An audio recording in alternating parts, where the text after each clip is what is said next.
Welcome back to A Clock in the Journal, where timeless tales come alive. Today, we step into a thrilling battle of wits as the legendary gentleman thief, Arsène Lupin, faces the brilliant detective, Herlock Sholmes. A story of intellect, strategy, and daring pursuits awaits. Let's begin. Chapter 1. Lottery Ticket. No 514.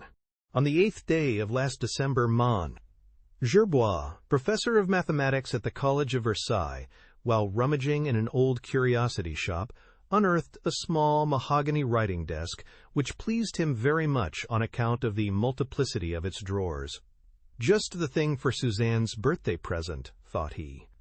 And as he always tried to furnish some simple pleasures for his daughter, consistent with his modest income, he inquired the price, and after some keen bargaining, purchased it for 65 francs. As he was giving his address to the shopkeeper, a young man, dressed with elegance and taste, who had been exploring the stock of antiques, caught sight of the writing desk and immediately inquired its price. "It is sold," replied the shopkeeper. "Ah, to this gentleman, I presume." Monsieur Gerbois bowed and left the store, quite proud to be the possessor of an article which had attracted the attention of a gentleman of quality. But he had not taken a dozen steps in the street when he was overtaken by the young man who, hat in hand and in a tone of perfect courtesy, thus addressed him. "I beg your pardon, monsieur. I am going to ask you a question that you may deem impertinent. It is this. Did you have any special object in view when you bought that writing desk?" "No. I came across it by chance, and it struck my fancy." "But you do not care for it particularly?" "Oh, I shall keep it. That is all."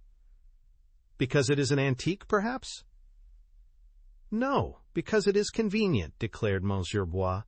"In that case, you would consent to exchange it for another desk that would be quite as convenient and in better condition?" "Oh, this one is in good condition, and I see no object in making an exchange." "But Monsieur Gerbois is a man of irritable disposition and hasty temper, so he replied testily, "I beg of you, monsieur, do not insist." But the young man firmly held his ground. "I don't know how much you paid for it, monsieur, but I offer you double. No, 3 times the amount." "Oh, that will do," exclaimed the professor impatiently. "I don't wish to sell it." The young man stared at him for a moment in a manner that Maurice Gerbois would not readily forget, then turned and walked rapidly away. An hour later, the desk was delivered at the professor's house on the Viroflay road. He called his daughter and said, "Here is something for you, Suzanne, provided you like it." Suzanne was a pretty girl, with a gay and affectionate nature. She threw her arms around her father's neck and kissed him rapturously. To her, the desk had all the semblance of a royal gift. That evening, assisted by Hortense, the servant, she placed the desk in her room. Then she dusted it, cleaned the drawers and pigeonholes, and carefully arranged within it her papers, writing material, correspondence, a collection of postcards, and some souvenirs of her cousin Philippe that she kept in secret. Next morning at 7:30, Monsieur Gerbois went to the college. At 10 o'clock, in pursuance of her usual custom, Suzanne went to meet him, and it was a great pleasure for him to see her slender figure and childish smile waiting for him at the college gate. They returned home together. "And your writing desk? How is it this morning?" "Marvelous. Hortense and I have polished the brass mountings until they look like gold." "So you are pleased with it?" "Pleased with it? Why, I don't see how I managed to get on without it for such a long time." As they were walking up the pathway to the house, Monsieur Gerbois said, "Shall we go and take a look at it before breakfast?" "Oh, yes, that's a splendid idea." She ascended the stairs ahead of her father, but, on arriving at the door of her room, she uttered a cry of surprise and dismay. "What's the matter?" stammered Monsieur Gerbois. "The writing desk is gone." When the police were called in, they were astonished at the admirable simplicity of the means employed by the thief. During Suzanne's absence, the servant had gone to market, and while the house was thus left unguarded, a drayman, wearing a badge, Some of the neighbors saw it, stopped his cart in front of the house, and rang twice. Not knowing that Hortense was absent, the neighbors were not suspicious. Consequently, the man carried on his work in peace and tranquility. Apart from the desk, not a thing in the house had been disturbed. Even Suzanne's purse, which she had left upon the writing desk, was found upon an adjacent table with its contents untouched. It was obvious that the thief had come with a set purpose, which rendered the crime even more mysterious, because why did he assume so great a risk for such a trifling object? The only clue the professor could furnish was the strange incident of the preceding evening. He declared, "The young man was greatly provoked at my refusal, and I had an idea that he threatened me as he went away. But the clue was a vague one. The shopkeeper could not throw any light on the affair. He did not know either of the gentlemen. As to the desk itself, he had purchased it for 40 francs at an executor's sale at Chevreau's, and believed he had resold it at its fair value. The police investigation disclosed nothing more, but Montgerbois entertained the idea that he had suffered an enormous loss. There must have been a fortune concealed in a secret drawer, and that was the reason the young man had resorted to crime. "My poor father, what would we have done with that fortune?" asked Suzanne. "My child, with such a fortune you could make a most advantageous marriage." Suzanne sighed bitterly. Her aspirations soared no higher than her cousin Philippe, who was indeed a most deplorable object. And life, in the little house at Versailles, was not so happy and contented as of yore. 2 months passed away. Then came a succession of startling events, a strange blending of good luck and dire misfortune. On the 1st day of February, at 5:30, Monnerie. Gerbois entered the house, carrying an evening paper, took a seat, put on his spectacles, and commenced to read. As politics did not interest him, he turned to the inside of the paper. Immediately his attention was attracted by an article entitled, "Third Drawing of the Press Association Lottery. Number 514, Series 23, draws $1 million." The newspaper slipped from his fingers. The walls swam before his eyes, and his heart ceased to beat. He held number 514, Series 23. He had purchased it from a friend, to oblige him, without any thought of success, and behold, it was the lucky number. Quickly he took out his memorandum book. Yes, he was quite right. The number 514, Series 23, was written there on the inside of the cover. But the ticket? He rushed to his desk to find the envelope box in which he had placed the precious ticket, but the box was not there, and it suddenly occurred to him that it had not been there for several weeks. He heard footsteps on the gravel walk leading from the street. He called, "Suzanne! Suzanne!" She was returning from a walk. She entered hastily. He stammered in a choking voice, "Suzanne, the box of envelopes." "What box?" "The one I bought at the Louvre one Saturday. It was at the end of that table. Don't you remember, Father? We put all those things away together." "When?" "The evening, you know. The same evening." "But where? Tell me, quick! Where? Where?" "Why, in the writing desk." "In the writing desk that was stolen?" "Yes." "Oh, mon Dieu! In the stolen desk!" He uttered the last sentence in a low voice, in a sort of stupor. Then he seized her hand, and in a still lower voice he said, "It contained $1 million, my child." "Ah! Father, why didn't you tell me?" she murmured naively. "$1 million," he repeated. "It contained the ticket that drew the grand prize in the press lottery." The colossal proportions of the disaster overwhelmed them, and for a long time they maintained a silence that they feared to break. At last Suzanne said, "But, Father, they will pay you just the same." "How? On what proof?" "Must you have proof?" "Of course." "And you haven't any?" "It was in the box." "In the box that has disappeared?" "Yes, and now the thief will get the money." "Oh, that would be terrible, Father." "You must prevent it." For a moment he was silent. Then, in an outburst of energy, he leaped up, stamped on the floor, and exclaimed, "No, no, he shall not have that million. He shall not have it." "Why should he have it?" "Ah, clever as he is, he can do nothing. If he goes to claim the money, they will arrest him." "Ah, now we will see, my fine fellow. What will you do, Father?" "Defend our just rights, whatever happens, and we will succeed. The £1,000,000 belong to me, and I intend to have them." A few minutes later he sent this telegram: "Governor Crédit Foncier, Rue Capucine, Paris. Am holder of number 514, Series 23. Oppose by all legal means any other claimant. Gerbois." Almost at the same moment, the Crédit Foncier received the following telegram: "Number 514, Series 23, is in my possession. Arsène Lupin.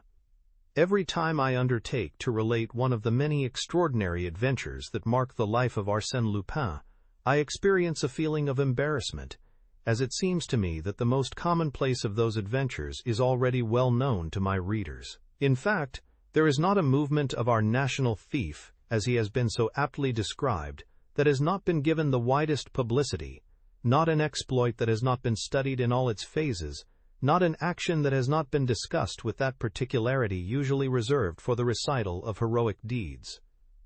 For instance, who does not know the strange history of the blonde lady, with those curious episodes which were proclaimed by the newspapers with heavy black headlines, as follows: "Lottery ticket number 514. The crime on the avenue Henri Martin. The blue diamond.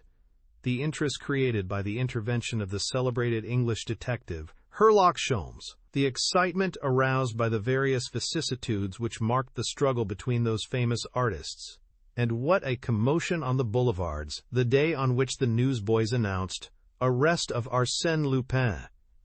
My excuse for repeating these stories at this time is the fact that I produced the key to the enigma. Those adventures have always been enveloped in a certain degree of obscurity, which I now remove. I reproduce old newspaper articles, I relate old-time interviews, I present ancient letters, but I have arranged and classified all that material and reduced it to the exact truth. My collaborators in this work have been Arsène Lupin himself, and also the ineffable Wilson, the friend and confidant of Herlock Sholmes. Everyone will recall the tremendous burst of laughter which greeted the publication of those two telegrams. The name Arsène Lupin was in itself a stimulus to curiosity, a promise of amusement for the gallery. And in this case, the gallery means the entire world. An investigation was immediately commenced by the Crédit Foncier, which established these facts. That ticket number 514, Series 23, had been sold by the Versailles branch office of the lottery to an artillery officer named Bessy, who was afterward killed by a fall from his horse. Some time before his death, he informed some of his comrades that he had transferred his ticket to a friend. "And I am that friend," affirmed Monsieur Bois. "Prove it," replied the governor of the Crédit Foncier. "Of course I can prove it. 20 people can tell you that I was an intimate friend of Monsieur Bessy, and that we frequently met at the Café de la Place d'Armes. It was there, one day, I purchased the ticket from him for 20 francs, simply as an accommodation to him. Have you any witnesses to that transaction? No. Well, how do you expect to prove it? By a letter he wrote to me." "What letter?" "A letter that was pinned to the ticket." "Produce it." "It was stolen at the same time as the ticket." "Well, you must find it." It was soon learned that Arsène Lupin had the letter. A short paragraph appeared in the Echo de France, which has the honor to be his official organ, and of which, it is said, he is one of the principal shareholders. The paragraph announced that Arsène Lupin had placed in the hands of Monsieur de Tenon, his advocate and legal adviser, the letter that Monsieur Bessy had written to him personally. This announcement provoked an outburst of laughter. Arsène Lupin had engaged a lawyer, Arsène Lupin, conforming to the rules and customs of modern society, had appointed a legal representative in the person of a well-known member of the Parisian bar, Mon. Detinan had never enjoyed the pleasure of meeting Arsène Lupin, a fact he deeply regretted, but he had actually been retained by that mysterious gentleman and felt greatly honored by the choice. He was prepared to defend the interests of his client to the best of his ability. He was pleased, even proud, to exhibit the letter of Mon. Bessie, but although it proved the transfer of the ticket, it did not mention the name of the purchaser. It was simply addressed to "My dear friend." "My dear friend, that is I," added Arsène Lupin, in a note attached to Monsieur Bessie's letter. "And the best proof of that fact is that I hold the letter." The swarm of reporters immediately rushed to see Monsieur Bois, who could only repeat, "My dear friend, that is I." Arsène Lupin stole the letter with the lottery ticket. "Let him prove it," retorted Lupin to the reporters. "He must have done it because he stole the writing desk," exclaimed Monsieur Bois before the same reporters. "Let him prove it," replied Lupin. Such was the entertaining comedy enacted by the two claimants of ticket number 514, and the calm demeanor of Arsène Lupin contrasted strangely with the nervous perturbation of poor Mon. Gerbois. The newspapers were filled with the lamentations of that unhappy man. He announced his misfortune with pathetic candor. "Understand, gentlemen, it was Suzanne's dowry that the rascal stole. Personally, I don't care a straw for it, but for Suzanne. Just think of it, a whole million. 10 times 100,000 francs.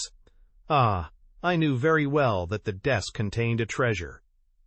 It was in vain to tell him that his adversary, when stealing the desk, was unaware that the lottery ticket was in it, and that, in any event, he could not foresee that the ticket would draw the grand prize. He would reply, "Nonsense, of course he knew it. Else why would he take the trouble to steal a poor miserable desk, for some unknown reason, but certainly not for a small scrap of paper which was then worth only 20 francs. 1,000,000 francs! He knew it! He knows everything! Ah, you do not know him! The scoundrel! He hasn't robbed you of 1,000,000 francs!" The controversy would have lasted for a much longer time, but on the 12th day, Mon. Gerbois received from Arsène Lupin a letter marked "Confidential," which read as follows: "Monsieur, the gallery is being amused at our expense. Do you not think it is time for us to be serious? The situation is this. I possess a ticket to which I have no legal right, and you have the legal right to a ticket you do not possess. Neither of us can do anything. You will not relinquish your rights to me. I will not deliver the ticket to you. Now, what is to be done? I see only one way out of the difficulty. Let us divide the spoils. 500,000 for you, 500,000 for me. Is not that a fair division? In my opinion, it is an equitable solution and an immediate one. I will give you 3 days' time to consider the proposition. On Thursday morning I shall expect to read in the personal column of the Echo de France a discreet message addressed to Ma'am Ars. Loop, expressing in veiled terms your consent to my offer. By so doing you will recover immediate possession of the ticket. Then you can collect the money and send me 500,000 in a manner that I will describe to you later. In case of your refusal, I shall resort to other measures to accomplish the same result. But, apart from the very serious annoyances that such obstinacy on your part will cause you, it will cost you 25,000 francs for supplementary expenses. Believe me, monsieur, I remain your devoted servant, Arsène Lupin. In a fit of exasperation, Mon. Gerbois committed the grave mistake of showing that letter and allowing a copy of it to be taken. His indignation overcame his discretion. "Nothing! He shall have nothing!" he exclaimed before a crowd of reporters. "To divide my property with him?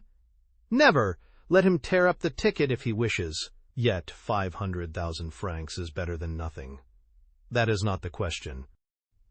It is a question of my just right, and that right I will establish before the courts."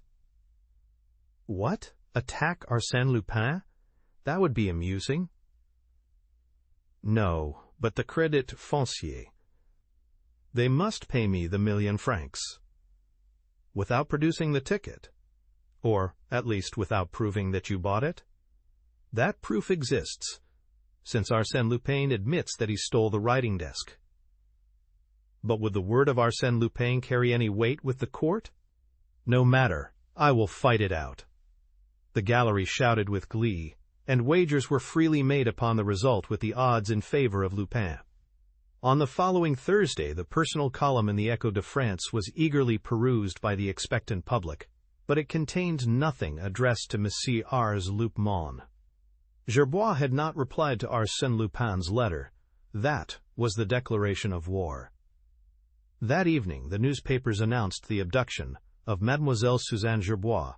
The most entertaining feature in what might be called the Arsène Lupin dramas is the comic attitude displayed by the Parisian police. Arsène Lupin talks, plans, writes, commands, threatens, and executes as if the police did not exist. They never figure in his calculations. And yet, the police do their utmost. But what can they do against such a foe that scorns and ignores them? Suzanne had left the house at 20 minutes to 10. Such was the testimony of the servant. On leaving the college at 5 minutes past 10, her father did not find her at the place she was accustomed to wait for him. Consequently, whatever had happened must have occurred during the course of Suzanne's walk from the house to the college. 2 neighbors had met her about 300 yards from the house. A lady had seen, on the avenue, a young girl corresponding to Suzanne's description. No one else had seen her. Inquiries were made in all directions. The employees of the railways and streetcar lines were questioned, but none of them had seen anything of the missing girl. However, at Ville-d'Avray, they found a shopkeeper who had furnished gasoline to an automobile that had come from Paris on the day of the abduction. It was occupied by a blonde woman, extremely blonde, said the witness. An hour later, the automobile again passed through Ville-d'Avray on its way from Versailles to Paris. The shopkeeper declared that the automobile now contained a second woman who was heavily veiled. No doubt, it was Suzanne Gerbois. The abduction must have taken place in broad daylight, on a frequented street, in the very heart of the town. How, and at what spot? Not a cry was heard. Not a suspicious action had been seen. The shopkeeper described the automobile as a royal blue limousine of 24 horsepower, made by the firm of Peugeot and Company.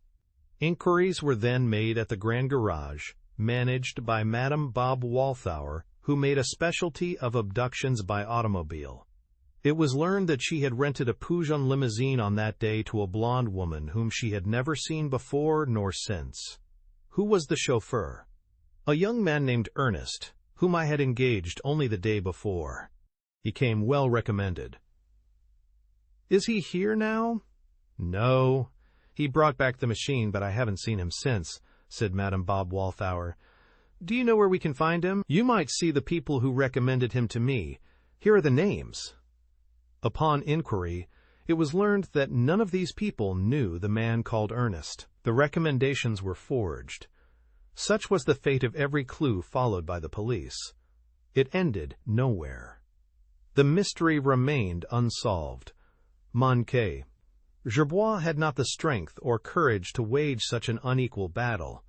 The disappearance of his daughter crushed him. He capitulated to the enemy. A short announcement in the Echo de France proclaimed his unconditional surrender.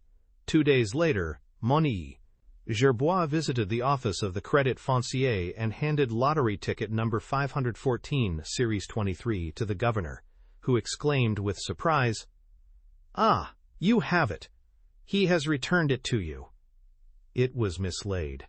"That was all," replied Monsieur Gerbois, "but you pretended that it had been stolen." "At first, I thought it had, but here it is. We will require some evidence to establish your right to the ticket. Will the letter of the purchaser, Monsieur Bessy, be sufficient?" "Yes, that will do." "Here it is," said Monsieur Bois, producing the letter. "Very well. Leave these papers with us. The rules of the lottery allow us 15 days' time to investigate your claim. I will let you know when to call for your money. I presume you desire, as much as I do, that this affair should be closed without further publicity." "Quite so, mon." Gerbois and the governor henceforth maintained a discreet silence. But the secret was revealed in some way, for it was soon commonly known that Arsène Lupin had returned the lottery ticket to Gerbois. The public received the news with astonishment and admiration. Certainly he was a bold gamester who thus threw upon the table a trump card of such importance as the precious ticket.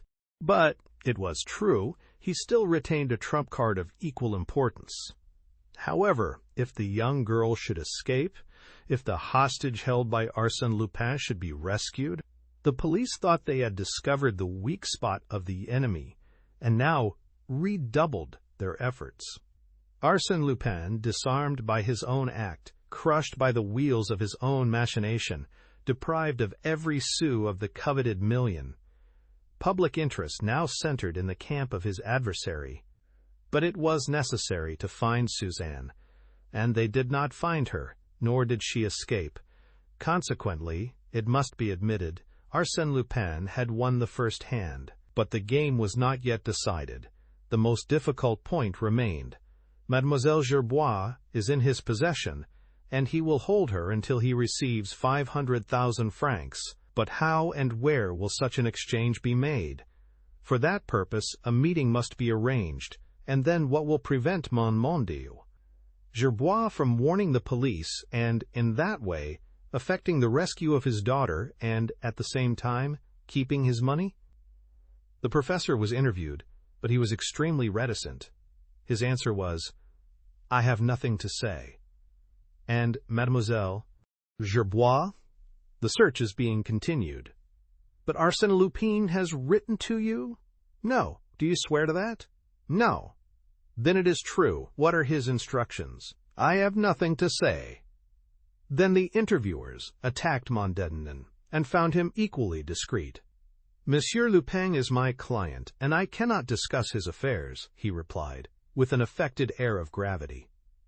These mysteries served to irritate the gallery. Obviously, some secret negotiations were in progress. Arsène Lupin had arranged and tightened the meshes of his net, while the police maintained a close watch, day and night, over Gerbois.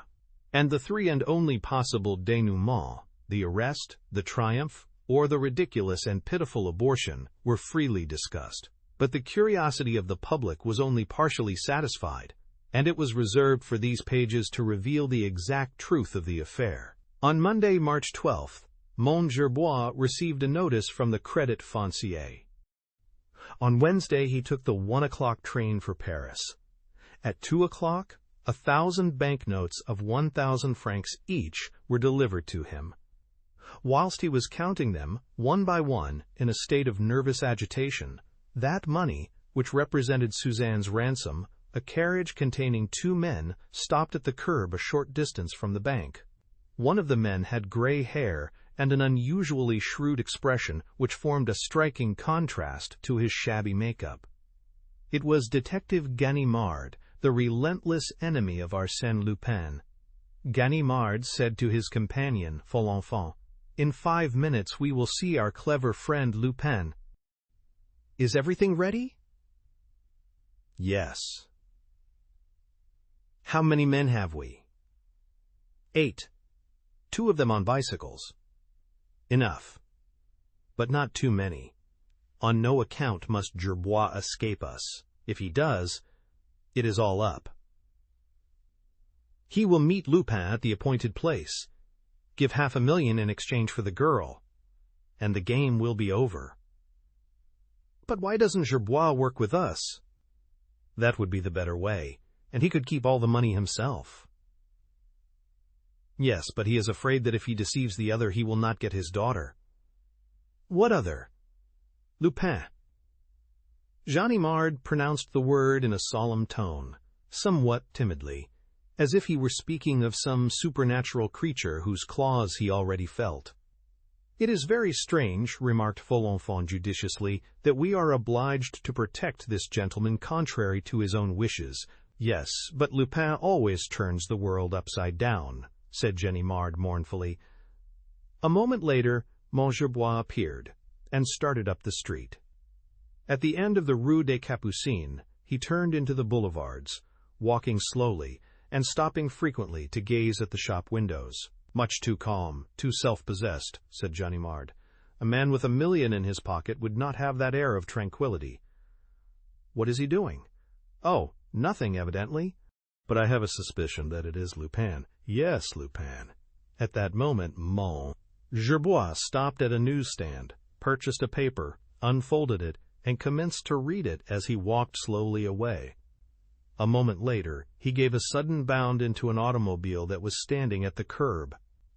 Apparently, the machine had been waiting for him, as it started away rapidly, turned at the Madeleine, and disappeared. "Nom de nom!" cried Ganimard. "That's one of his old tricks." Ganimard hastened after the automobile around the Madeleine. Then he burst into laughter.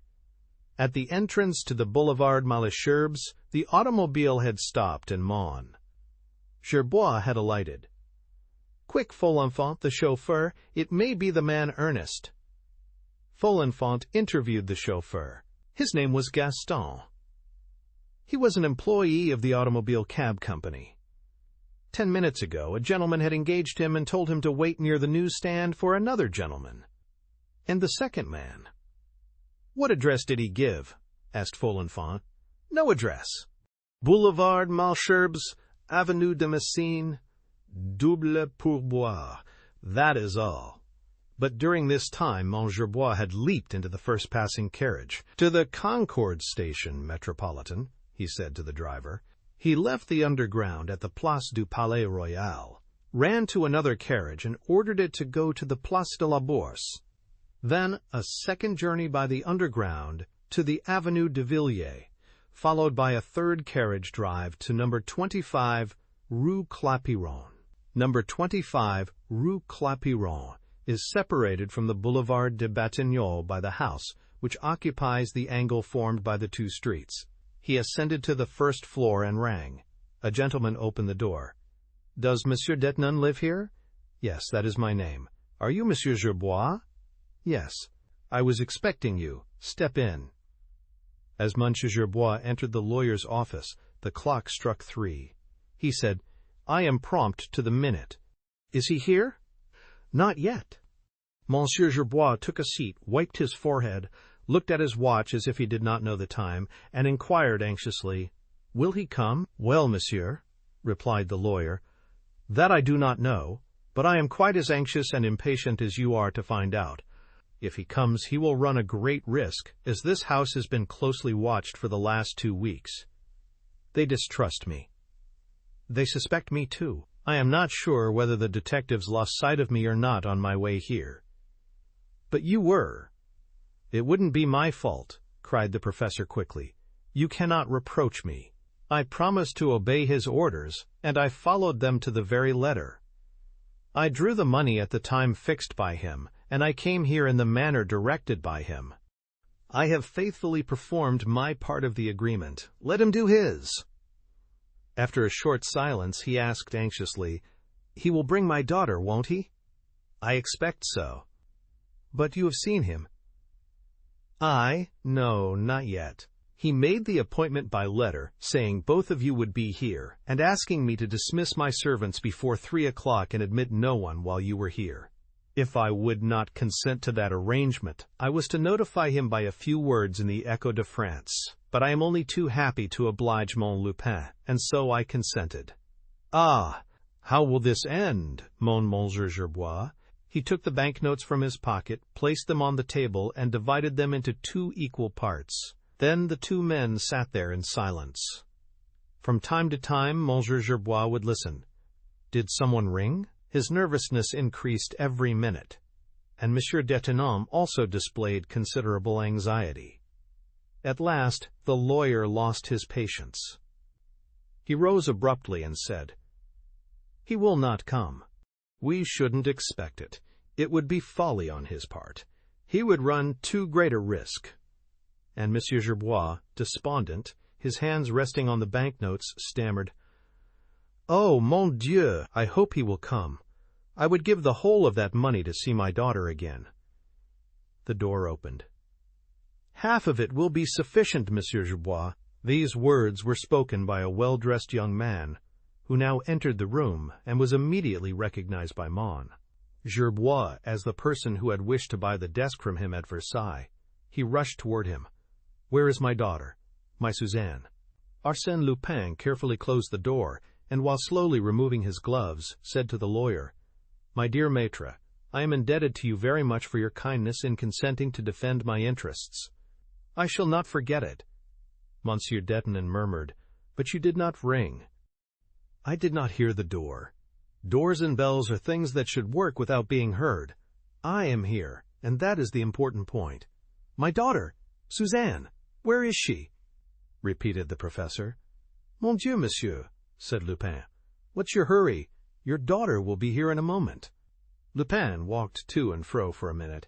Then, with the pompous air of an orator, he said, "Monsieur Gerbois, I congratulate you on the clever way in which you made the journey to this place."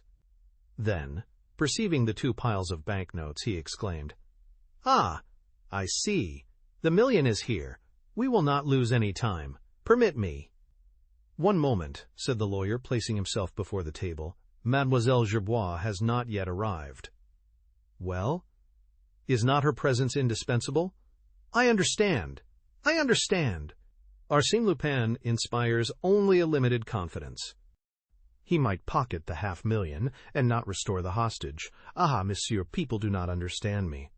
Because I have been obliged, by force of circumstances, to commit certain actions a little out of the ordinary, my good faith is impugned. I, who have always observed the utmost scrupulosity and delicacy in business affairs. Besides, my dear monsieur, if you have any fear, open the window and call. There are at least a dozen detectives in the street." "Do you think so?" Arsène Lupin raised the curtain. "I think that Monsieur Gerbois could not throw Ganimard off the scent. What did I tell you? There he is now." "Is it possible?" exclaimed the professor. "But I swear to you that you have not betrayed me? I do not doubt you, but those fellows are clever. Sometimes. Ah, I can see Folenfant and Grimm and Duzy, all good friends of mine." "Mon." Detinan looked at Lupin in amazement. "What assurance?" He laughed as merrily as if engaged in some childish sport, as if no danger threatened him. This unconcern reassured the lawyer more than the presence of the detectives. He left the table on which the banknotes were lying. Arsène Lupin picked up one pile of bills after the other, took from each of them 25 banknotes, which he offered to Mon Detinan, saying, "The reward of your services to Monsieur Gerbois and Arsène Lupin. You well deserve it." "You owe me nothing," replied the lawyer. "What? After all the trouble we have caused you, and all the pleasure you have given me? That means, my dear monsieur, that you do not wish to accept anything from Arsène Lupin. See what it is to have a bad reputation." He then offered the 50,000 francs to Mon Gerbois, saying, "Monsieur, in memory of our pleasant interview, permit me to return you this as a wedding gift to Mademoiselle Gerbois." Mon Gerbois took the money, but said, "My daughter will not marry. She will not marry if you refuse your consent, but she wishes to marry." "What do you know about it?" "I know that young girls often dream of such things unknown to their parents. Fortunately, there are sometimes good genii, like Arsène Lupin, who discover their little secrets in the drawers of their writing desks." "Did you find anything else?" asked the lawyer. "I confess I am curious to know why you took so much trouble to get possession of that desk." "On account of its historic interest, my friend. Although, despite the opinion of Monsieur Gerbois, the desk contained no treasure except the lottery ticket, and that was unknown to me, I had been seeking it for a long time. That writing desk of yew and mahogany was discovered in the little house in which Marie Walewska once lived in Boulogne, and on one of the drawers there is this inscription, dedicated to Napoleon I, Emperor of the French, by his very faithful servant, Manchion. And above it, these words engraved with the point of a knife, 'To you, Marie.' Afterwards, Napoleon had a similar desk made for the Empress Josephine, so that the secretary that was so much admired at the Malmaison was only an imperfect copy of the... Ah, if I had known, when in the shop, I would gladly have given it up to you," said the professor. Arsène Lupin smiled as he replied, and you would have had the advantage of keeping for your own use lottery ticket number 514, and you would not have found it necessary to abduct my daughter. Abduct your daughter? Yes. My dear monsieur, you are mistaken. Mademoiselle Gerbois was not abducted. No? Certainly not. Abduction means force or violence, and I assure you that she served as hostage of her own free will. Of her own free will, repeated Monsieur Gerbois in amazement. In fact, she almost asked to be taken. Why, do you suppose that an intelligent young girl like Mademoiselle Gerbois, and who, moreover, nourishes an unacknowledged passion, would hesitate to do what was necessary to secure her dowry? Ah! I swear to you it was not difficult to make her understand that it was the only way to overcome your obstinacy. Monsieur d'Etienne was greatly amused. He replied to Lupin, "But I should think it was more difficult to get her to listen to you. How did you approach her?" "Oh, I didn't approach her myself. I have not the honor of her acquaintance. A friend of mine, a lady, carried on the negotiations." "The blonde woman in the automobile, no doubt." "Precisely." All arrangements were made at the first interview near the college. Since then, Mademoiselle Gerbois and her new friend have been traveling in Belgium and Holland in a manner that should prove most pleasing and instructive to a young girl.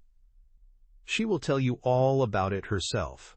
The bell of the vestibule door rang, 3 rings in quick succession, followed by 2 isolated rings. "It is she," said Lupin. "Monsieur d'Etienne, if you will be so kind." The lawyer hastened to the door. 2 young women entered. One of them threw herself into the arms of Monsieur Gerbois.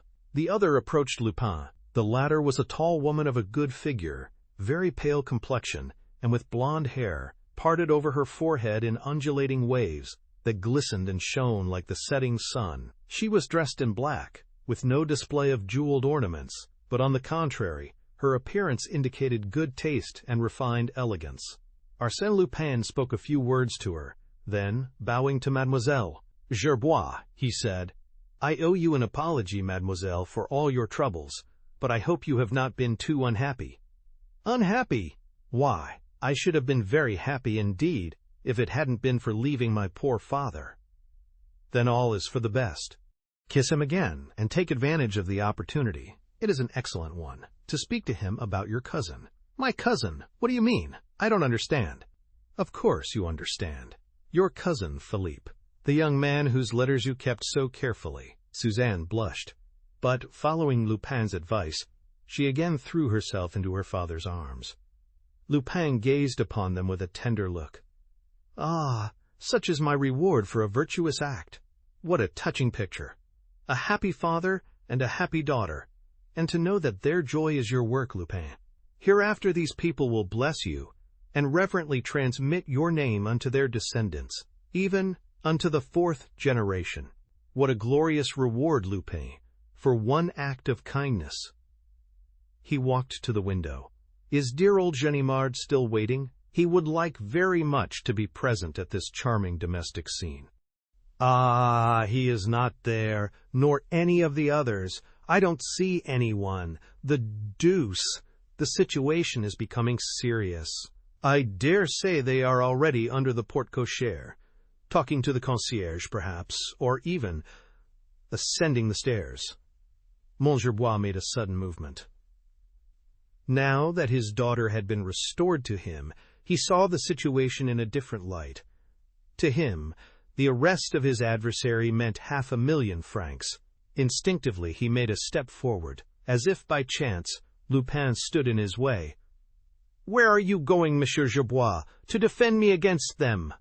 "That is very kind of you, but I assure you it is not necessary. They are more worried than I." Then he continued to speak, with calm deliberation. "But really, what do they know? That you are here, and perhaps that Mademoiselle Gerbois is here, for they may have seen her arrive with an unknown lady. But they do not imagine that I am here. How is it possible that I could be in a house that they ransacked from cellar to garret this morning? They suppose that the unknown lady was sent by me to make the exchange, and they will be ready to arrest her when she goes out." At that moment, the bell rang. With a brusque movement, Lupin seized Monsieur Bois and said to him, in an imperious tone, "Do not move. Remember your daughter, and be prudent, otherwise. As to you, Monsieur Detinan, I have your promise." Monsieur Bois was rooted to the spot. The lawyer did not stir. Without the least sign of haste, Lupin picked up his hat and brushed the dust from off it with his sleeve. "My dear Monsieur Detinan, if I can ever be of service to you, my best wishes, Mademoiselle Suzanne, and my kind regards to Monsieur Philippe." He drew a heavy gold watch from his pocket. "Monsieur Gerbois, it is now 42 minutes past 3.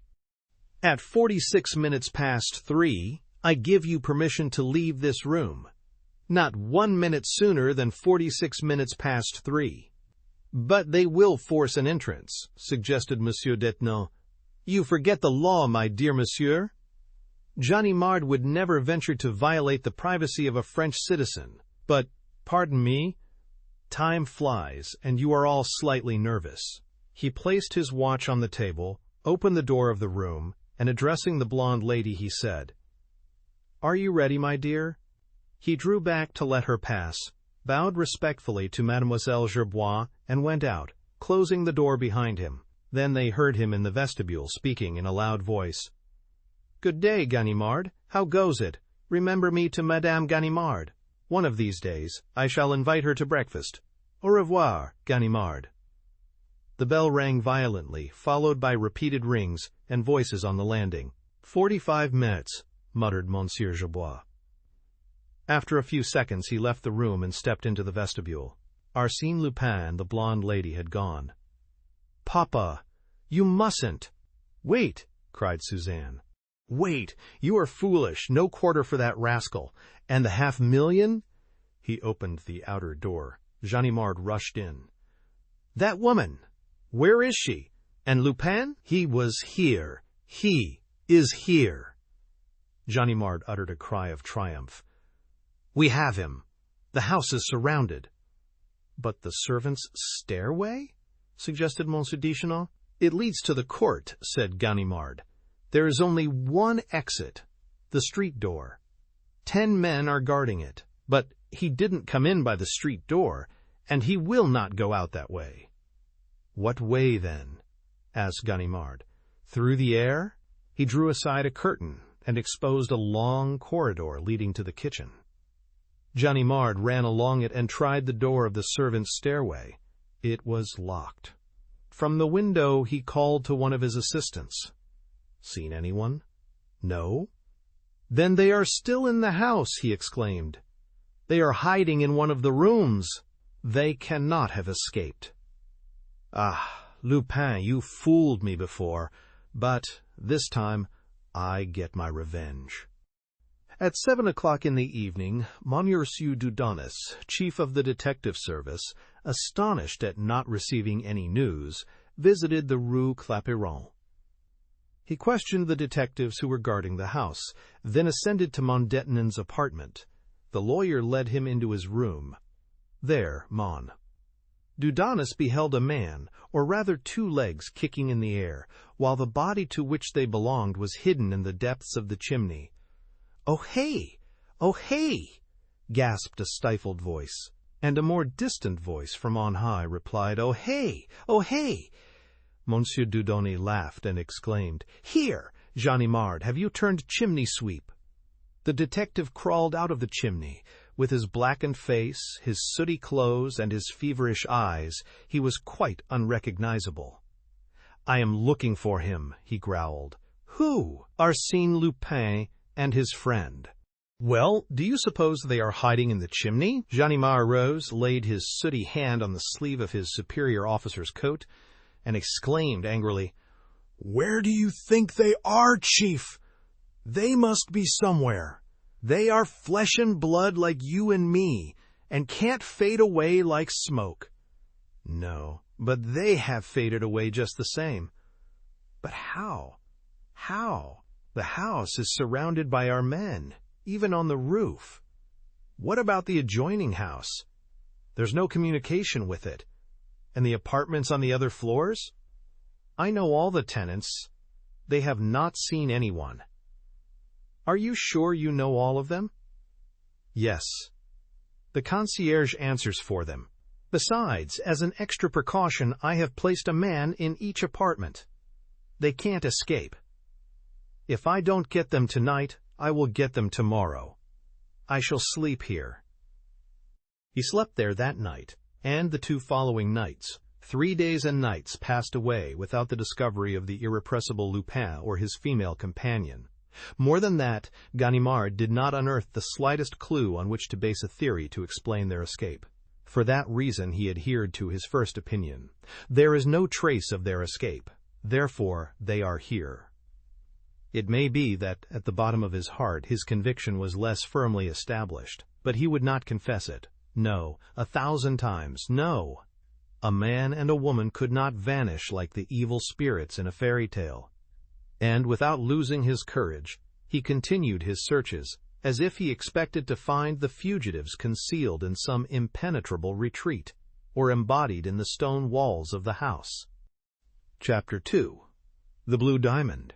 On the evening of March 27th, at number 134th Avenue Henri Martin, in the house that he had inherited from his brother 6 months before, the old General Baron d'Hautrec, ambassador at Berlin under the Second Empire, was asleep in a comfortable armchair, while his secretary was reading to him, and the Sister Auguste was warming his bed and preparing the night lamp. At 11 o'clock, the sister, who was obliged to return to the convent of her order at that hour, said to the secretary, "Mademoiselle Antoinette, my work is finished. I am going." "Very well, sister. Do not forget that the cook is away, and that you are alone in the house with the servant. Have no fear for the Baron. I sleep in the adjoining room and always leave the door open." The sister left the house. A few moments later, Charles, the servant, came to receive his orders. The Baron was now awake, and spoke for himself. "The usual orders, Charles. See that the electric bell rings in your room, and at the first alarm, run for the doctor. Now, Mademoiselle Antoinette, how far did we get in our reading? Is Monsieur not going to bed now?" No, I will go later. Besides, I don't need anyone." 20 minutes later, he was sleeping again, and Antoinette crept away on tiptoe.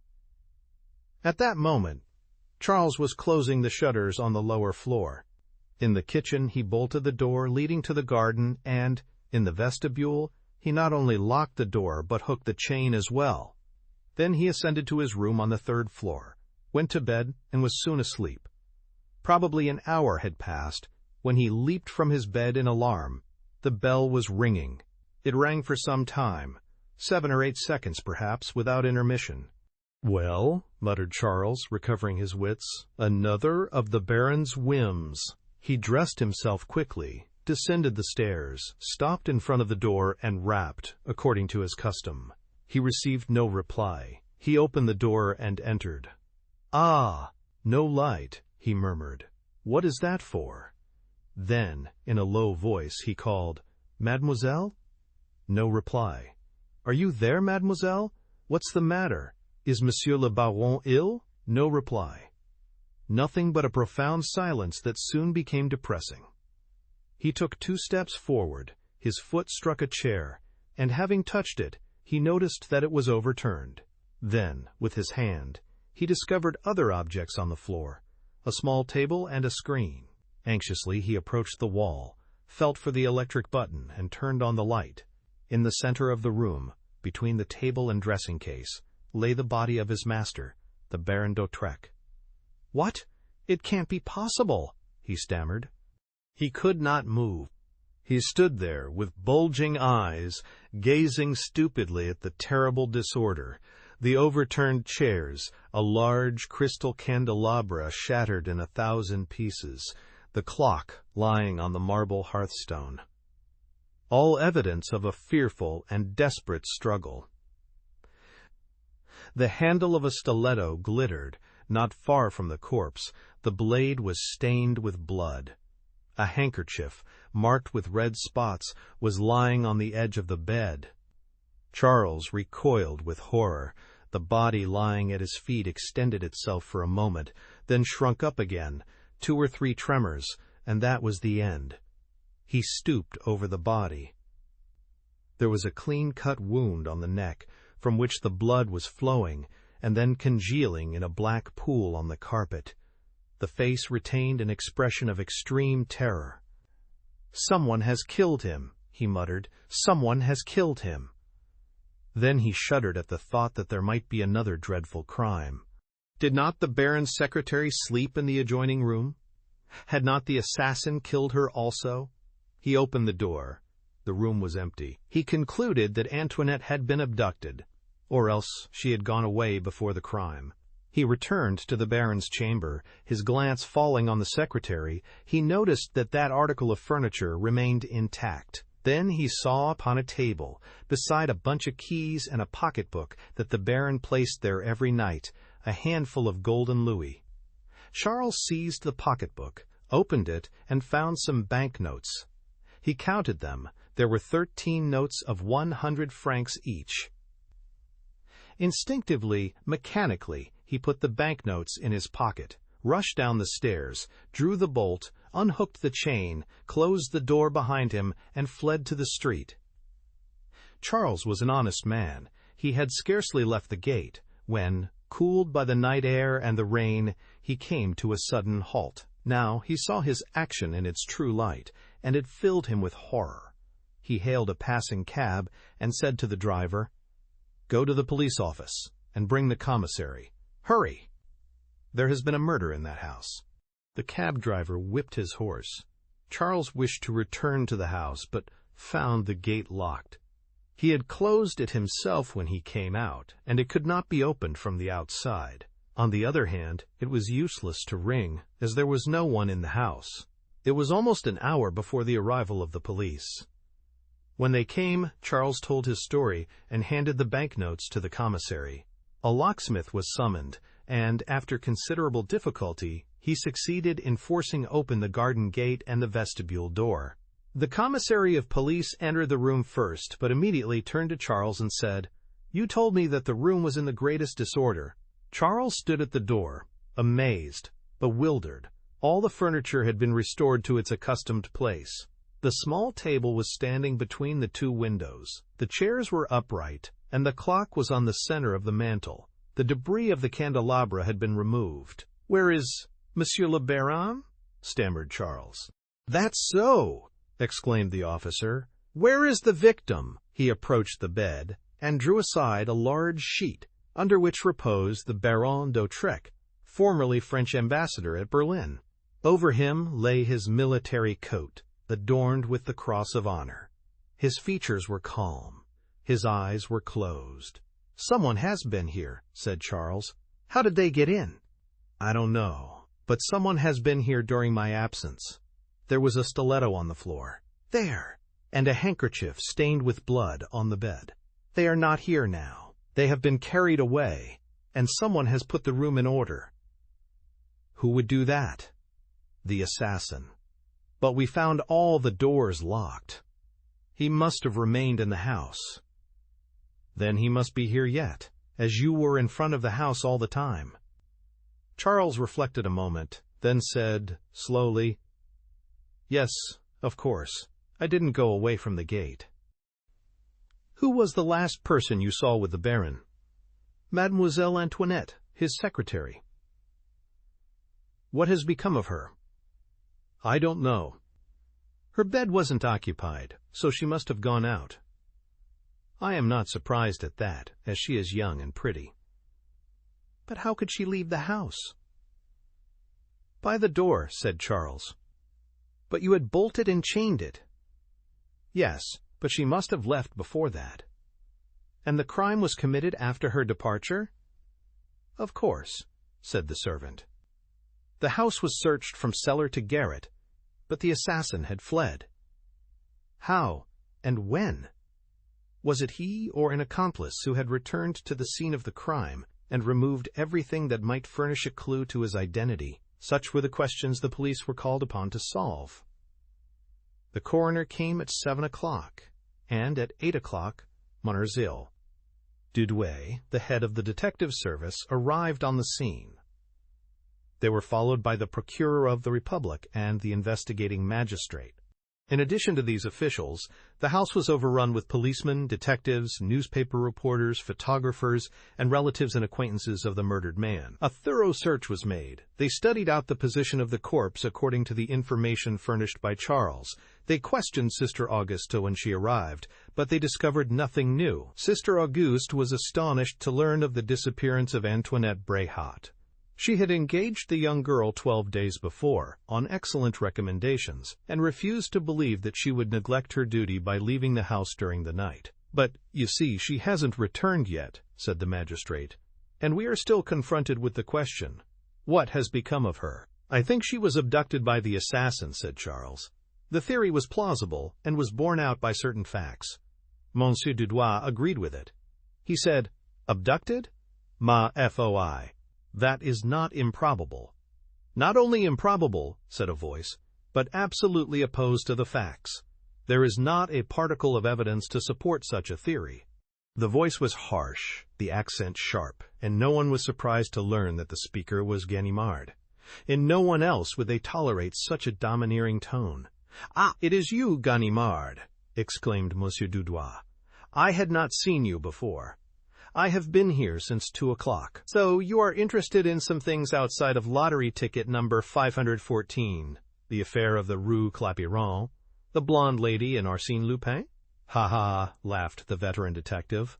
"I would not say that Lupin is a stranger to the present case. But let us forget the affair of the lottery ticket for a few moments, and try to unravel this new mystery. Ganimard is not one of those celebrated detectives whose methods will create a school, or whose name will be immortalized in the criminal annals of his country. He is devoid of those flashes of genius which characterize the work of Dupin, Lecoq, and Sherlock Holmes. Yet, it must be admitted, he possesses superior qualities of observation, sagacity, perseverance, and even intuition. His merit lies in his absolute independence. Nothing troubles or influences him, except, perhaps, a sort of fascination that Arsène Lupin holds over him. However that may be, there is no doubt that his position on that morning in the house of the late Baron d'Hautrec was one of undoubted superiority, and his collaboration in the case was appreciated and desired by the investigating magistrate. "In the first place," said Ganimard, "I will ask Monsieur Charles to be very particular on one point. He says that, on the occasion of his first visit to the room, various articles of furniture were overturned and strewn about the place. Now, I ask him whether, on his second visit to the room, he found all those articles restored to their accustomed places. I mean, of course, correctly placed." "Yes, all in their proper places," replied Charles. "It is obvious, then, that the person who replaced them must have been familiar with the location of those articles." The logic of this remark was apparent to his hearers. Ganimard continued. "One more question, Monsieur Charles. You were awakened by the ringing of your bell. Now, who, do you think, rang it?" "Monsieur le Baron, of course." "When could he ring it?" "After the struggle, when he was dying." "Impossible. Because you found him lying, unconscious, at a point more than 4 meters from the bell button. Then he must have rung during the struggle." "Impossible," declared Ganimard, "since the ringing, as you have said, was continuous and uninterrupted, and lasted 7 or 8 seconds. Do you think his antagonist would have permitted him to ring the bell in that leisurely manner?" "Well, then, it was before the attack." "Also quite impossible, since you have told us that the lapse of time between the ringing of the bell and your entrance to the room was not more than 3 minutes. Therefore, if the Baron rang before the attack, we are forced to the conclusion that the struggle, the murder, and the flight of the assassin all occurred within the short space of 3 minutes. I repeat, that is impossible." "And yet," said the magistrate, "someone rang. If it were not the Baron, who was it?" "The murderer. For what purpose?" "I do not know. But the fact that he did ring proves that he knew that the bell communicated with the servants' room. Now who would know that, except an inmate of the house?" Ganimard was drawing the meshes of his net closer and tighter. In a few clear and logical sentences he had unfolded and defined his theory of the crime, so that it seemed quite natural when the magistrate said, "As I understand it, Ganimard, you suspect the girl Antoinette Bréhat?" "I do not suspect her. I accuse her." "You accuse her of being an accomplice?" "I accuse her of having killed Baron d'Hautrec." "Nonsense. What proof have you?" "The handful of hair I found in the right hand of the victim." He produced the hair. It was of a beautiful blonde color and glittered like threads of gold. Charles looked at it and said, "That is Mademoiselle Antoinette's hair. There can be no doubt of it. And, then, there is another thing. I believe that the knife which I saw on my first visit to the room belonged to her. She used it to cut the leaves of books." A long, dreadful silence followed, as if the crime had acquired an additional horror by reason of having been committed by a woman. At last the magistrate said, "Let us assume, until we are better informed, that the Baron was killed by Antoinette Bréhat. We have yet to learn where she concealed herself after the crime, how she managed to return after Charles left the house, and how she made her escape after the arrival of the police. Have you formed any opinion on those points, Ganimard?" "None." "Well, then, where do we stand?" Ganimard was embarrassed. Finally, with a visible effort, he said, "All I can say is that I find in this case the same method of procedure as we found in the affair of the lottery ticket, number 514, the same phenomena which might be termed the faculty of disappearing. Antoinette Bréhat has appeared and disappeared in this house as mysteriously as Arsène Lupin entered the house of Monsieur d'Épinay and escaped therefrom in the company of the blonde lady. Does that signify anything?" "It does to me. I can see a probable connection between those two strange incidents. Antoinette Bréhat was hired by Sister Auguste 12 days ago, that is to say, on the day after the blonde lady so cleverly slipped through my fingers. In the second place, the hair of the blonde lady was exactly of the same brilliant golden hue as the hair found in this case, so that, in your opinion, Antoinette Bréhat is the blonde lady precisely, and that Lupin had a hand in both cases?"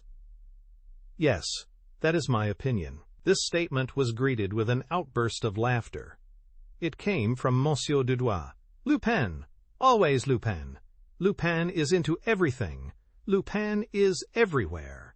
"Yes, Lupin is into everything of any consequence," replied Ganimard, vexed at the ridicule of his superior. "Well, so far as I see," observed Mon.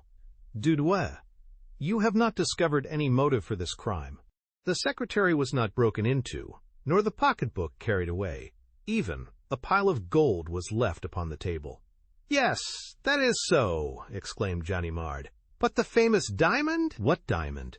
"The blue diamond, the celebrated diamond which formed part of the royal crown of France, and which was given by the Duc d'Aumale to Léonide Lebrun, and, at the death of Léonide Lebrun, was purchased by the Baron d'Hautrec as a souvenir of the charming comedienne that he had loved so well.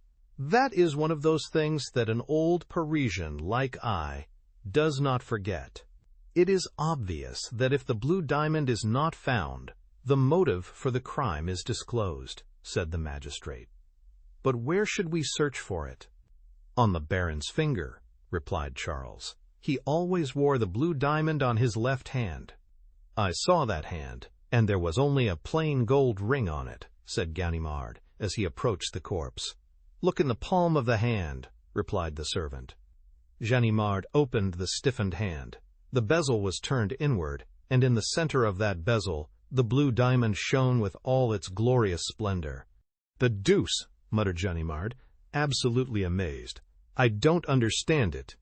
"You will now apologize to Lupin for having suspected him, eh?" said Monsieur Dudois, laughing. Ganimard paused for a moment's reflection, and then replied, sententiously, "It is only when I do not understand things that I suspect Arsène Lupin." Such were the facts established by the police on the day after the commission of that mysterious crime. Facts that were vague and incoherent in themselves, and which were not explained by any subsequent discoveries. The movements of Antoinette Bréhat remained as inexplicable as those of the blonde lady, and the police discovered no trace of that mysterious creature with the golden hair who had killed Baron d'Hautrec, and had failed to take from his finger the famous diamond that had once shone in the royal crown of France. The heirs of the Baron d'Hautrec could not fail to benefit by such notoriety. They established in the house an exhibition of the furniture and other objects which were to be sold at the auction rooms of Drouot and Company, modern furniture of indifferent taste, various objects of no artistic value, but in the center of the room, in a case of purple velvet, protected by a glass globe and guarded by 2 officers, was the famous blue diamond ring.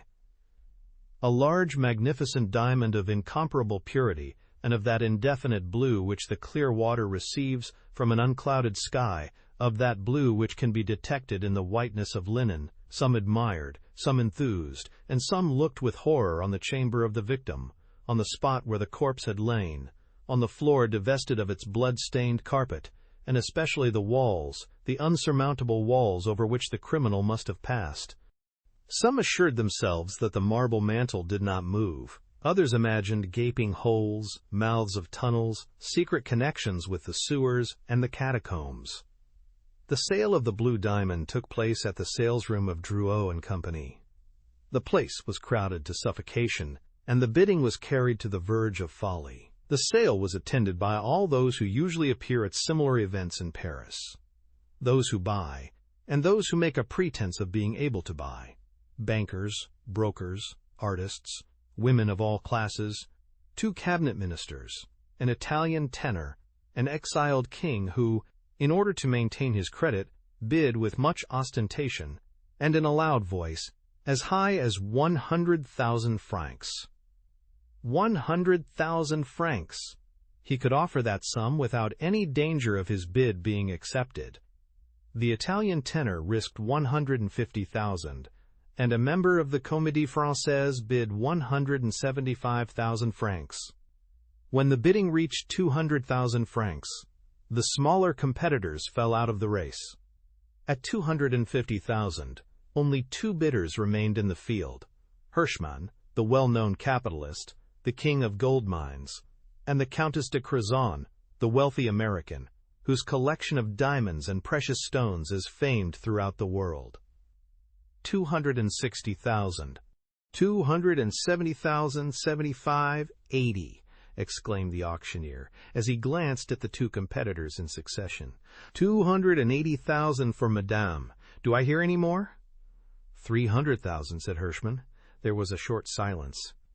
The Countess was standing smiling, but pale from excitement.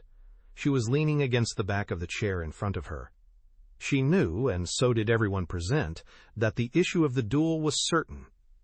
Logically, inevitably, it must terminate to the advantage of the capitalist, who had untold millions with which to indulge his caprices. However, the Countess made another bid, 305,000.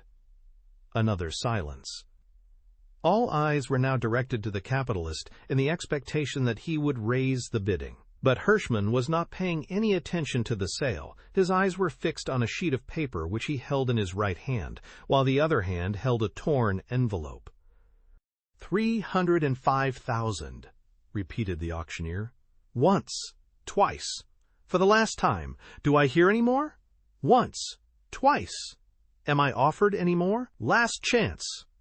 Hirschman did not move. 3rd and last time. Sold! Exclaimed the auctioneer as his hammer fell. 400,000! Cried Hirschman, starting up, as if the sound of the hammer had roused him from his stupor. Too late.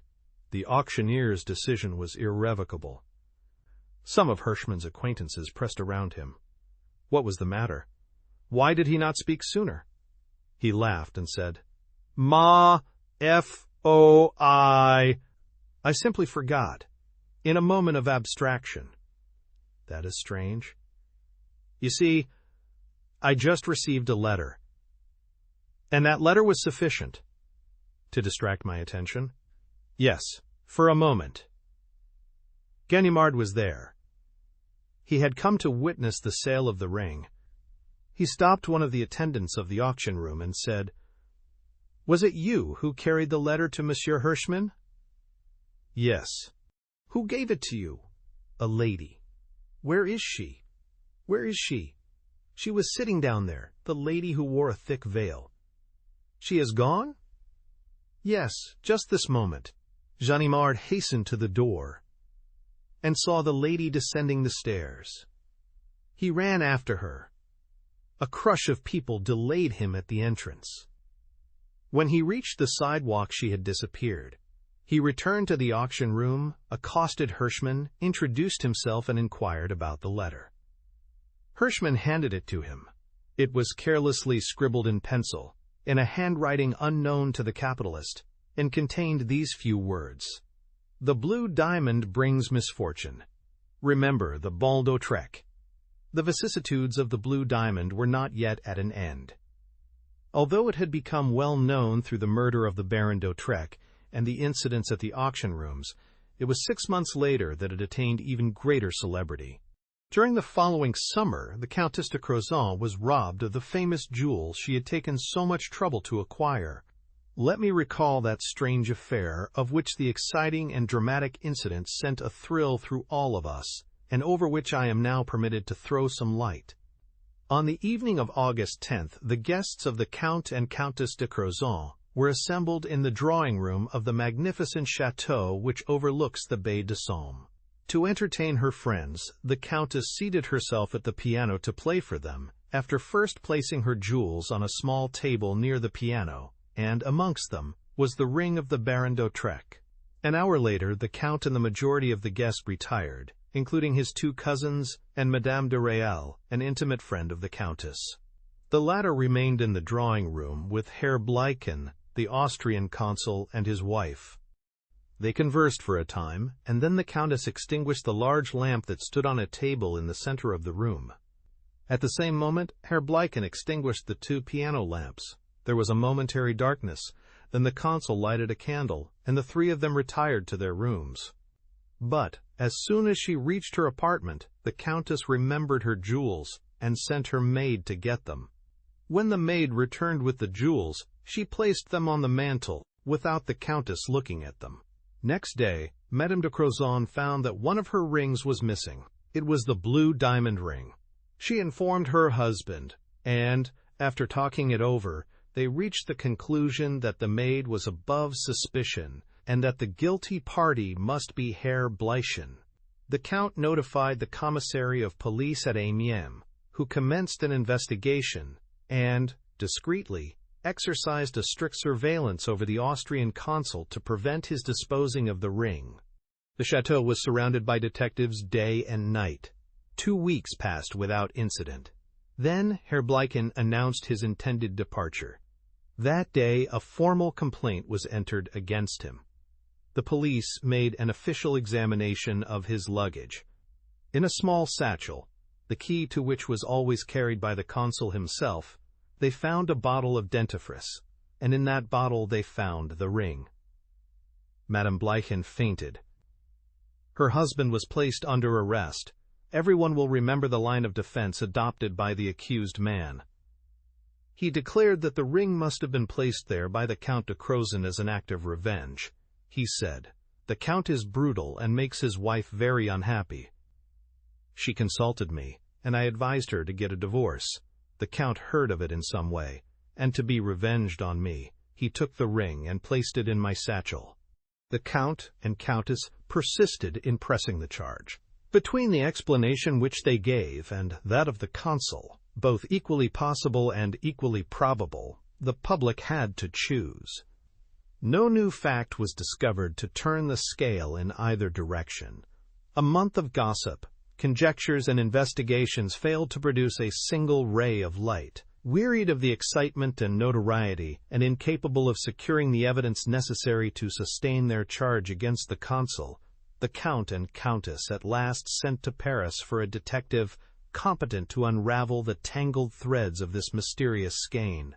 This brought Ganimard into the case. For 4 days, the veteran detective searched the house from top to bottom, examined every foot of the ground, had long conferences with the maid, the chauffeur, the gardeners, the employees in the neighboring post offices, visited the rooms that had been occupied by the various guests. Then, one morning, he disappeared without taking leave of his host or hostess. But a week later, they received this telegram: "Please come to the Japanese tea room, Rue Boissy d'Anglas, tomorrow, Friday evening at 5 o'clock. Ganimard." At 5 o'clock Friday evening, their automobiles stopped in front of number 9 Rue Boissy d'Anglas. The old detective was standing on the sidewalk waiting for them.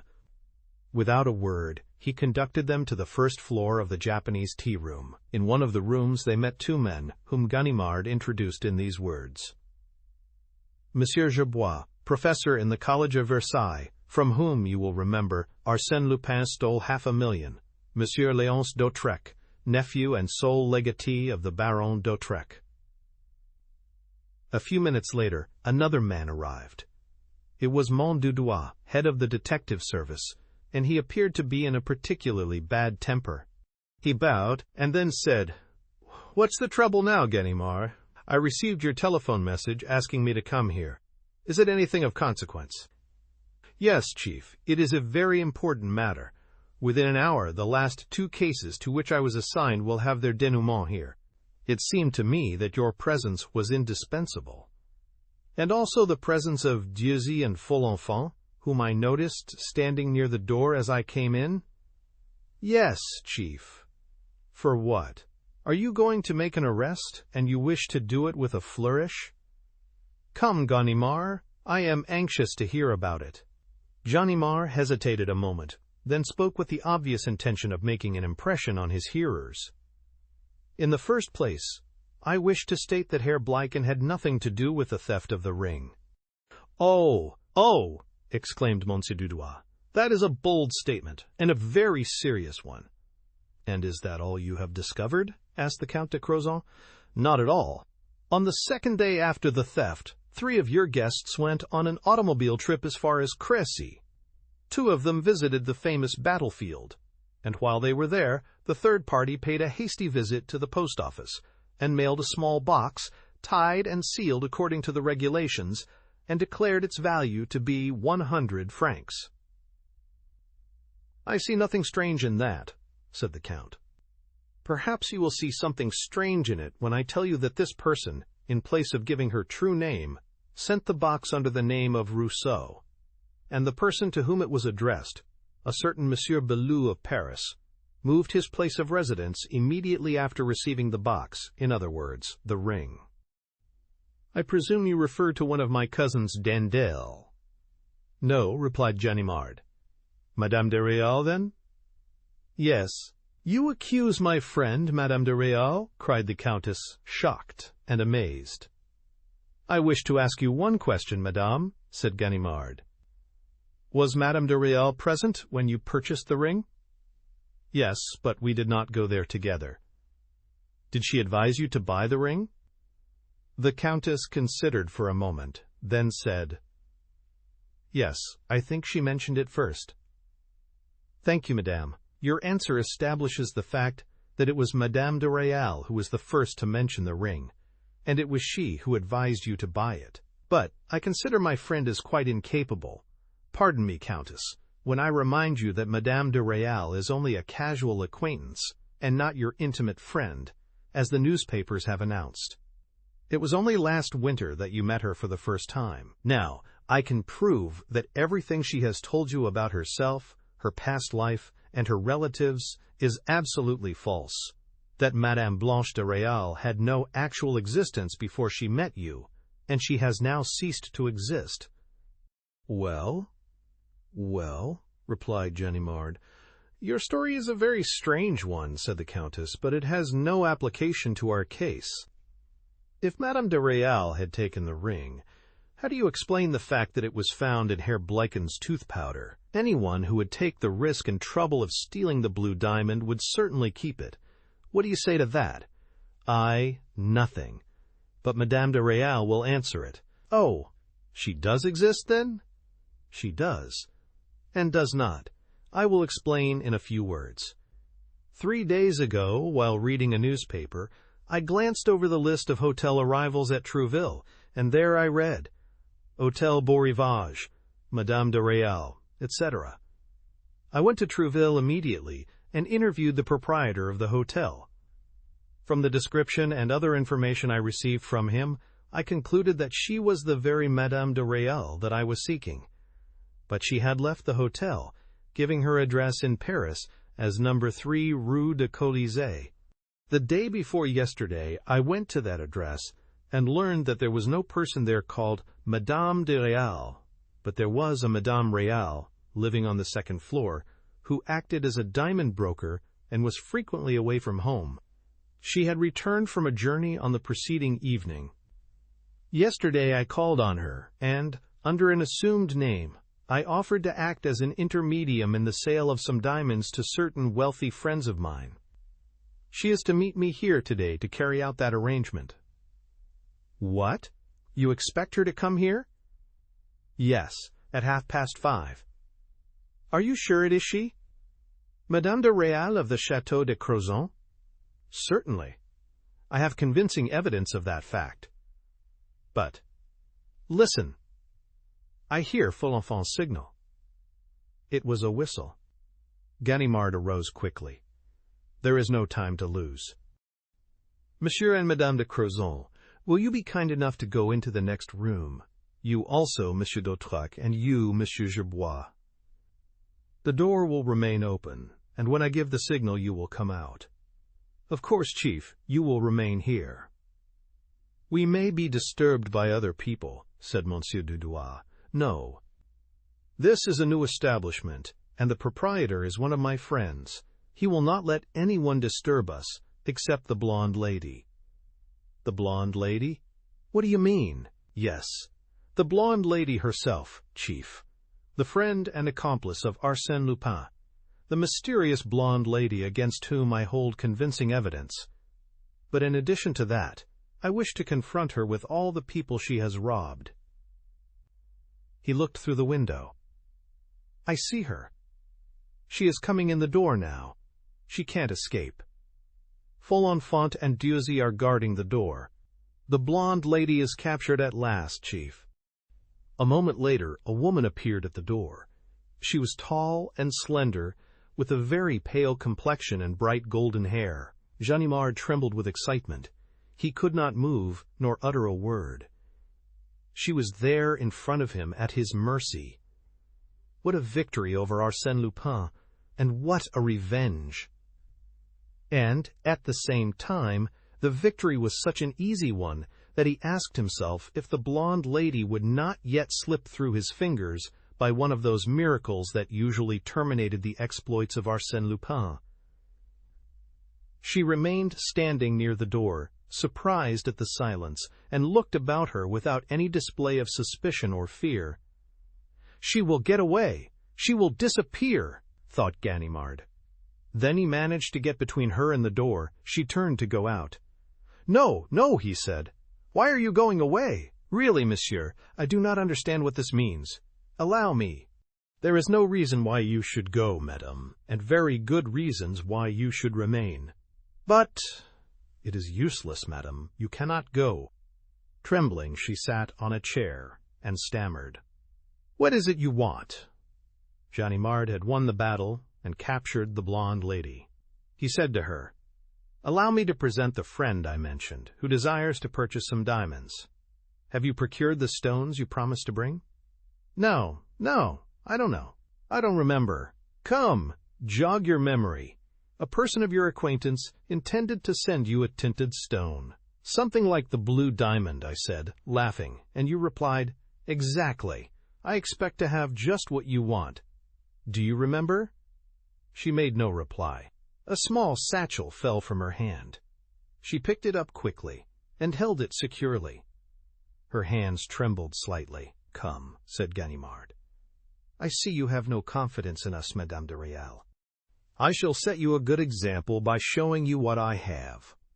He took from his pocketbook a paper which he unfolded and disclosed a lock of hair. These are a few hairs torn from the head of Antoinette Bréhat by the Baron d'Autrec, which I found clasped in his dead hand.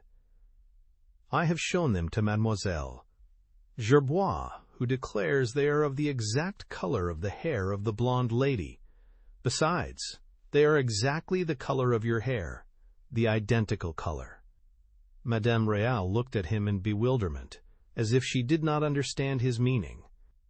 He continued, "And here are 2 perfume bottles, without labels, it is true, and empty, but still sufficiently impregnated with their odor to enable Mademoiselle Gerbois to recognize in them the perfume used by that blonde lady who was her traveling companion for 2 weeks. Now, one of these bottles was found in the room that Madame de Réal occupied at the Château de Crozon, and the other in the room that you occupied at the Hôtel Beau Rivage. What do you say?" "The blonde lady, the Château de Crozon." The detective did not reply. He took from his pocket and placed on the table, side by side, 4 small sheets of paper. Then he said, "I have, on these 4 pieces of paper, various specimens of handwriting. The first is the writing of Antoinette Bréhat. The second was written by the woman who sent the note to Baron Hirschman at the auction sale of the Blue Diamond. The third is that of Madame de Réal, written while she was stopping at the Château de Crozon. And the fourth is your handwriting, madame. It is your name and address, which you gave to the porter of the Hôtel Beau Rivage at Trouville. Now compare the 4 handwritings. They are identical." "What absurdity is this? Really, monsieur, I do not understand. What does it mean?" "It means, madame," exclaimed Ganimard, "that the blonde lady, the friend and accomplice of Arsène Lupin, is none other than you, Madame Réal." Ganimard went to the adjoining room and returned with Mon Gerbois, whom he placed in front of Madame Réal as he said, "Monsieur Gerbois, is this the person who abducted your daughter, the woman you saw at the house of Monsieur Detinan?" "No." Ganimard was so surprised that he could not speak for a moment. Finally he said, "No, you must be mistaken." "I am not mistaken. Madame is blonde, it is true, and in that respect resembles the blonde lady. But in all other respects she is totally different." "I can't believe it. You must be mistaken." Ganimard called in his other witnesses. "Monsieur d'Autrec," he said, "do you recognize Antoinette Bréhat?" "No, this is not the person I saw at my uncle's house." "This woman is not Madame de Réal," declared the Count de Crozon. That was the finishing touch. Ganimard was crushed. He was buried beneath the ruins of the structure he had erected with so much care and assurance.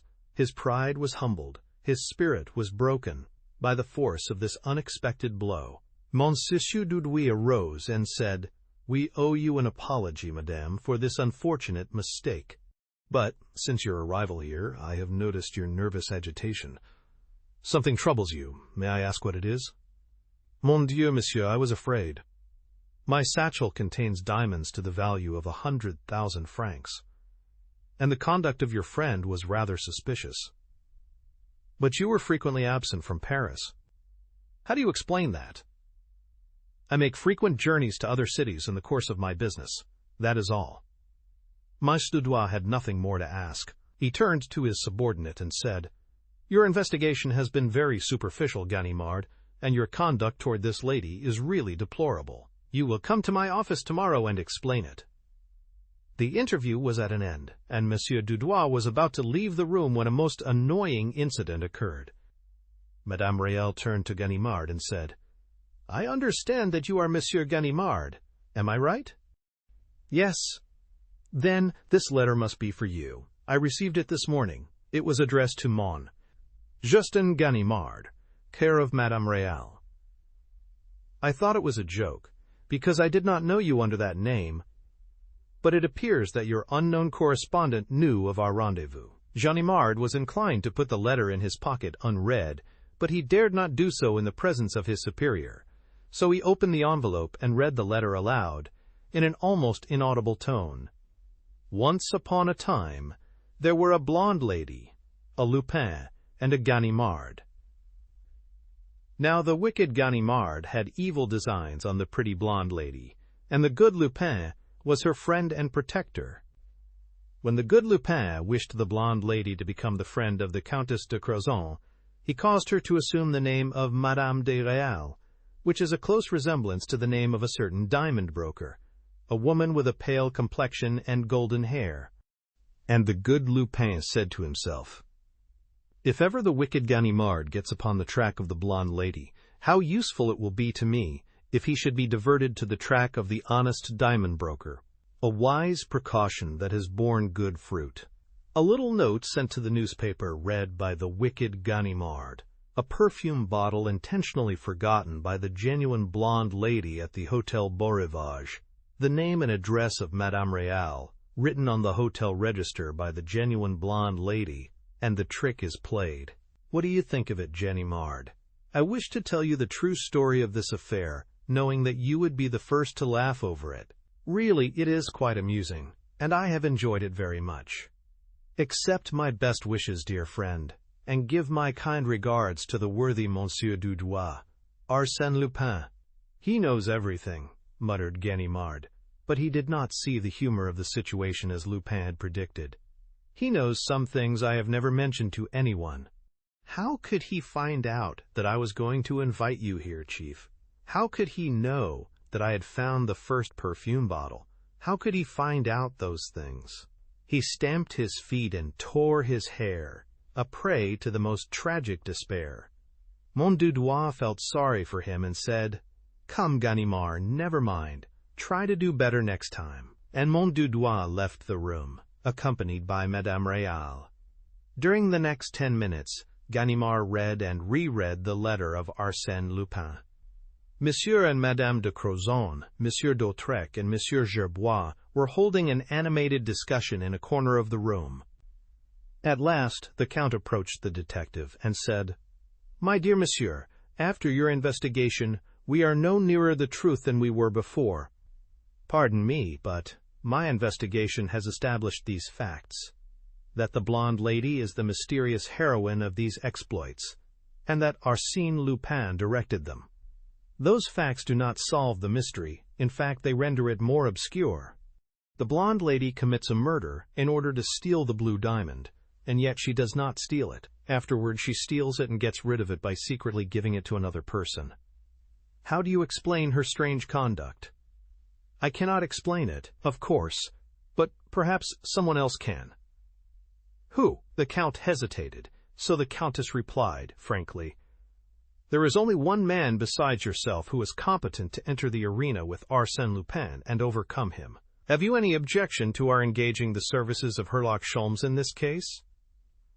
Ganimard was vexed at the question, but stammered a reply. "No, but I do not understand what— Let me explain.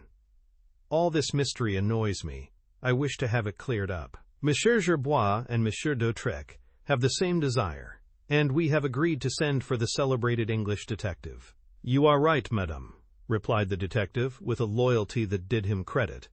"You are right. Old Ganimard is not able to overcome Arsène Lupin. But will Herlock Sholmes succeed? I hope so, as I have the greatest admiration for him. But it is improbable." "Do you mean to say that he will not succeed?" "That is my opinion. I can foresee the result of a duel between Herlock Sholmes and Arsène Lupin. The Englishman will be defeated. But in any event, can we count on your assistance?" "Quite so, madame. I shall be pleased to render Monsieur Sholmes all possible assistance." "Do you know his address?" "Yes, 219 Parker Street." That evening, Monsieur and Madame de Crozon withdrew the charge they had made against Herr Bleichen, and a joint letter was addressed to Herlock Sholmes. Chapter 3. Herlock, Sholmes, opens hostilities. "What does Monsieur wish?" "Anything," replied Arsène Lupin, like a man who never worries over the details of a meal. "Anything you like, but no meat or alcohol." The waiter walked away disdainfully. "What? Still a vegetarian?" I exclaimed. "More so than ever," replied Lupin, "through taste, faith, or habit." "Hygiene. And do you never fall from grace?" "Oh, yes. When I am dining out, and wish to avoid being considered eccentric." We were dining near the northern railway station in a little restaurant to which Arsène Lupin had invited me. Frequently he would send me a telegram asking me to meet him in some obscure restaurant where we could enjoy a quiet dinner, well served, and which was always made interesting to me by his recital of some startling adventure theretofore unknown to me. On that particular evening he appeared to be in a more lively mood than usual. He laughed and joked with careless animation, and with that delicate sarcasm that was habitual with him, a light and spontaneous sarcasm that was quite free from any tinge of malice. It was a pleasure to find him in that jovial mood, and I could not resist the desire to tell him so. "Ah, yes," he exclaimed, "there are days in which I find life as bright and gay as a spring morning. Then, life seems to be an infinite treasure, which I can never exhaust. And yet God knows I lead a careless existence. Too much so, perhaps. Ah, but I tell you, the treasure is infinite. I can spend it with a lavish hand. I can cast my youth and strength to the four winds of heaven, and it is replaced by a still younger and greater force. Besides, my life is so pleasant. If I wished to do so, I might become, what shall I say, an orator, a manufacturer, a politician, but I assure you, I shall never have such a desire. Arsène Lupin, I am. Arsène Lupin, I shall remain.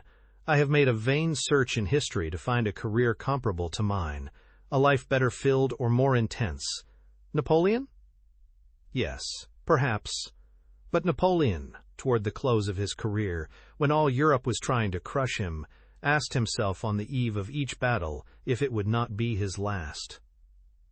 Was he serious? Or was he joking? He became more animated as he proceeded. That is everything, do you understand? The danger, the continuous feeling of danger. To breathe it as you breathe the air. To scent it in every breath of wind. To detect it in every unusual sound. And in the midst of the tempest, to remain calm, and not to stumble. Otherwise, you're lost. There is only one sensation equal to it, that of the chauffeur in an automobile race. But that race lasts only a few hours.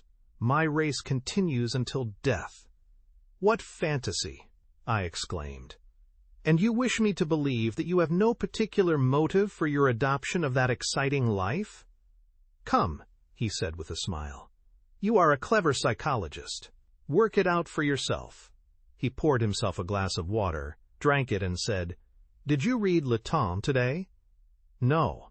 Herlock Sholmes crossed the Channel this afternoon and arrived in Paris about 6 o'clock. The deuce! What is he coming for?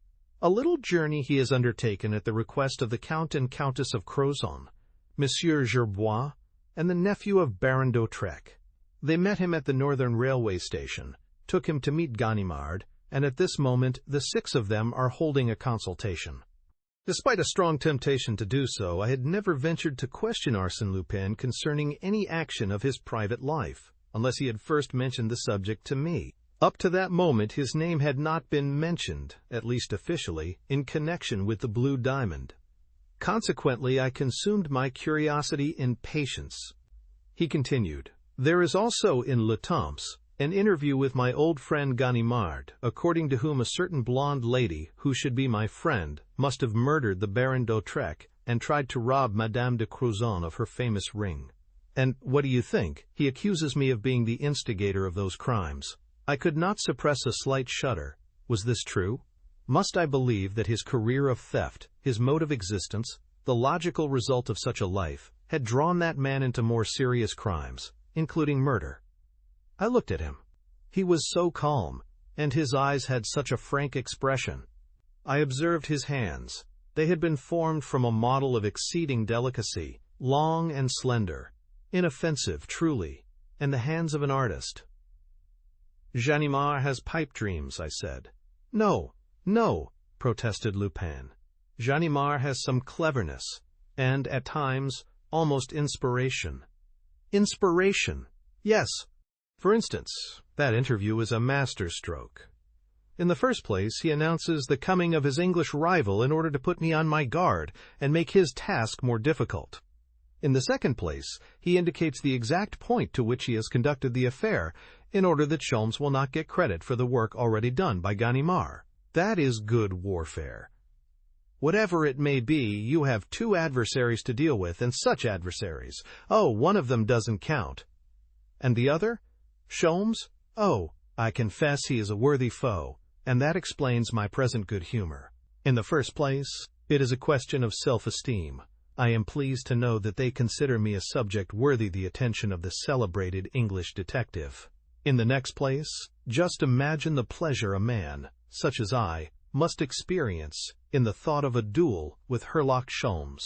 But I shall be obliged to strain every muscle. He is a clever fellow, and will contest every inch of the ground. Then you consider him a strong opponent? I do. As a detective, I believe he has never had an equal. But I have one advantage over him. He is making the attack, and I am simply defending myself. My role is the easier one.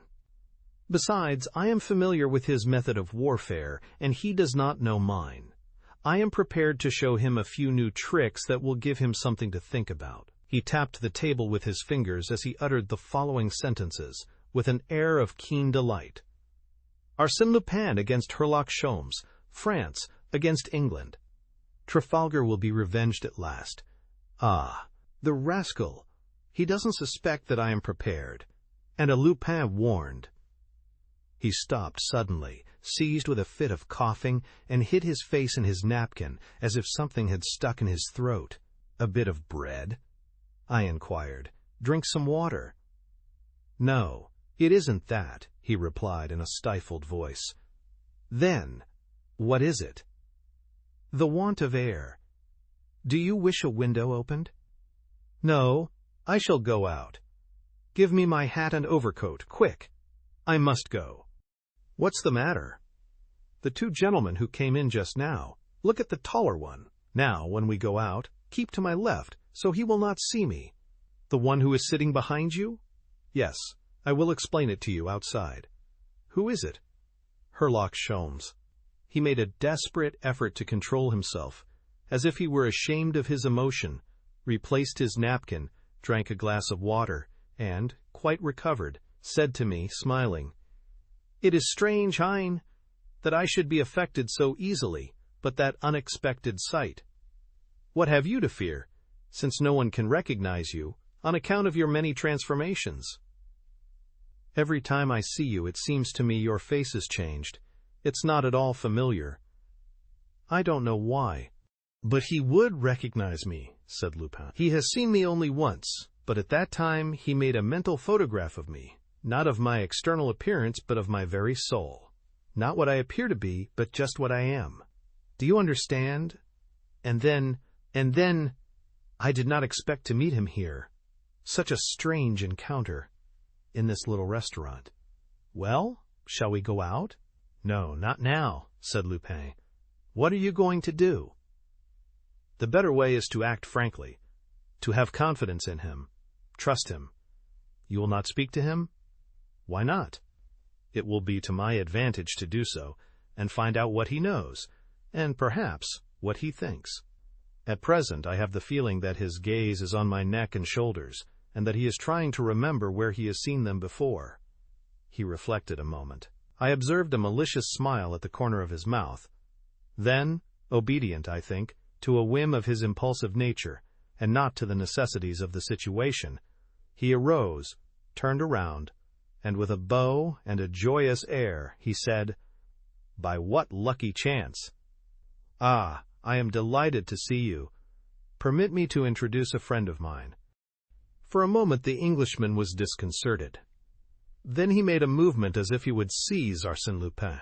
The latter shook his head and said, "That would not be fair. Besides, the movement would be an awkward one and quite useless." The Englishman looked about him as if in search of assistance. "No use," said Lupin. "Besides, are you quite sure you can place your hand on me? Come, now. Show me that you are a real Englishman and therefore a good sport." This advice seemed to commend itself to the detective, for he partially rose and said, very formally, "Monsieur Wilson, my friend and assistant, Monsieur Arsène Lupin." Wilson's amazement evoked a laugh. With bulging eyes and gaping mouth, he looked from one to the other, as if unable to comprehend the situation.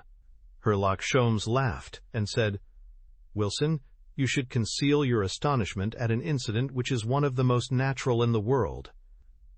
"Why do you not arrest him?" stammered Wilson. "Have you not observed, Wilson, that the gentleman is between me and the door, and only a few steps from the door? By the time I could move my little finger, he would be outside." "Don't let that make any difference," said Lupin, who now walked around the table and seated himself so that the Englishman was between him and the door, thus placing himself at the mercy of the foreigner. Wilson looked at Sholmes to find out if he had the right to admire this act of wanton courage. The Englishman's face was impenetrable, but a moment later he called, "Waiter!" When the waiter came, he ordered soda, beer, and whiskey. The treaty of peace was signed, until further orders. In a few moments the four men were conversing in an apparently friendly manner. Herlock Sholmes is a man such as you might meet every day in the business world. He is about 50 years of age, and looks as if he might have passed his life in an office, adding up columns of dull figures, or writing out formal statements of business accounts. There was nothing to distinguish him from the average citizen of London, except the appearance of his eyes, his terribly keen and penetrating eyes. But then he is Herlock Sholmes, which means that he is a wonderful combination of intuition, observation, clairvoyance, and ingenuity. One could readily believe that nature had been pleased to take the two most extraordinary detectives that the imagination of man has hitherto conceived, the Dupin of Edgar Allan Poe and the Lecoq of Émile Gaboriau, and, out of that material, constructed a new detective, more extraordinary and supernatural than either of them. And when a person reads the history of his exploits, which have made him famous throughout the entire world, he asks himself whether Herlock Sholmes is not a mythical personage, a fictitious hero born in the brain of a great novelist, Conan Doyle, for instance. When Arsène Lupin questioned him in regard to the length of his sojourn in France, he turned the conversation into its proper channel by saying, "That depends on you, monsieur." "Oh!" exclaimed Lupin, laughing. "If it depends on me, you can return to England tonight." "That is a little too soon, but I expect to return in the course of 8 or 9 days, 10 at the outside." "Are you in such a hurry?" "I have many cases to attend to, such as the robbery of the Anglo-Chinese Bank, the abduction of Lady Eccleston." "But don't you think, Monsieur Lupin, that I can finish my business in Paris within a week?" "Certainly, if you confine your efforts to the case of the Blue Diamond. It is, moreover, the length of time that I require to make preparations for my safety, in case the solution of that affair should give you certain dangerous advantages over me." "And yet," said the Englishman, "I expect to close the business in 8 or 10 days. And arrest me on the 11th, perhaps? No, the 10th is my limit." Lupin shook his head thoughtfully as he said, "That will be difficult, very difficult." "Difficult, perhaps, but possible, therefore certain." "Absolutely certain," said Wilson, as if he had clearly worked out the long series of operations which would conduct his collaborator to the desired result. "Of course," said Herlock Sholmes, "I do not hold all the trump cards, as these cases are already several months old, and I lack certain information and clues upon which I am accustomed to base my investigations." "Such as spots of mud and cigarette ashes," said Wilson with an air of importance. "In addition to the remarkable conclusions formed by Monsieur Ganimard, I have obtained all the articles written on the subject, and have formed a few deductions of my own. Some ideas which were suggested to us by analysis or hypothesis," added Wilson sententiously. "I wish to inquire," said Arsène Lupin, in that deferential tone which he employed in speaking to Sholmes, "would I be indiscreet if I were to ask you what opinion you have formed about the case? Really, it was a most exciting situation to see those two men facing each other across the table, engaged in an earnest discussion, as if they were obliged to solve some abstruse problem or come to an agreement upon some controverted fact. Wilson was in the 7th heaven of delight. Herlock Sholmes filled his pipe slowly, lighted it, and said, This affair is much simpler than it appeared to be at first sight." "Much simpler," said Wilson as a faithful echo.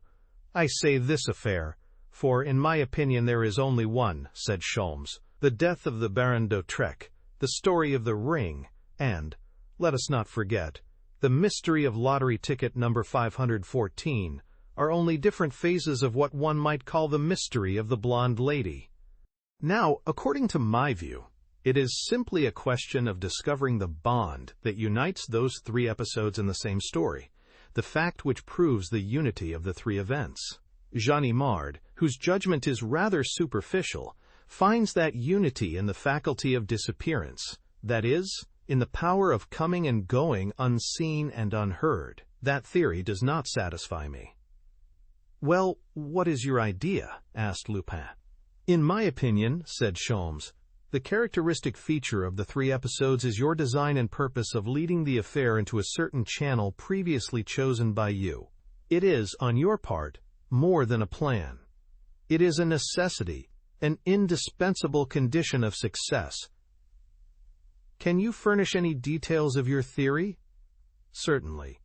For example, from the beginning of your conflict with Monsieur Gerbois, is it not evident that the apartment of Monsieur d'Etnan is the place selected by you, the inevitable spot where all the parties must meet? In your opinion, it was the only safe place, and you arranged a rendezvous there, publicly one might say, for the blonde lady and Mademoiselle Gerbois." "The professor's daughter," added Wilson. "Now let us consider the case of the blue diamond. Did you try to appropriate it while the Baron d'Autrec possessed it? No, but the Baron takes his brother's house. 6 months later, we have the intervention of Antoinette Bréhat and the first attempt. The diamond escapes you, and the sale is widely advertised to take place at the Drouot auction rooms. Will it be a free and open sale? Is the richest amateur sure to carry off the jewel? No, just as the banker Hirschman is on the point of buying the ring, a lady sends him a letter of warning, and it is the Countess de Crozon, prepared and influenced by the same lady, who becomes the purchaser of the diamond. Will the ring disappear at once?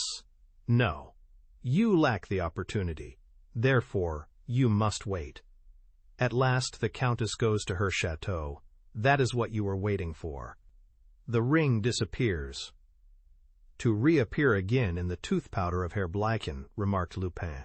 "Oh, such nonsense!" exclaimed Sholmes, striking the table with his fist.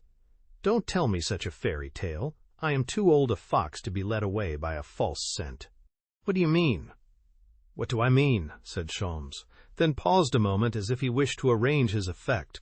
At last he said, "The blue diamond that was found in the tooth powder was false. You kept the genuine stone." Arsène Lupin remained silent for a moment. Then, with his eyes fixed on the Englishman, he replied calmly, "You are impertinent, monsieur."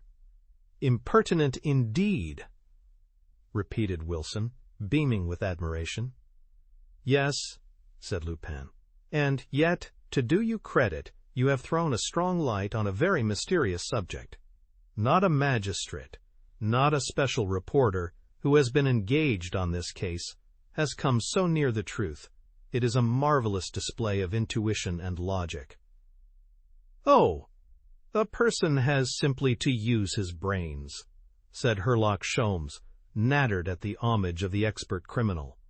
"And so few have any brains to use," replied Lupin. "And now that the field of conjectures has been narrowed down and the rubbish cleared away, well, now, I have simply to discover why the three episodes were enacted at 25 Rue Clapeyron, 134th Avenue Henri Martin, and within the walls of the Château de Crozon, and my work will be finished.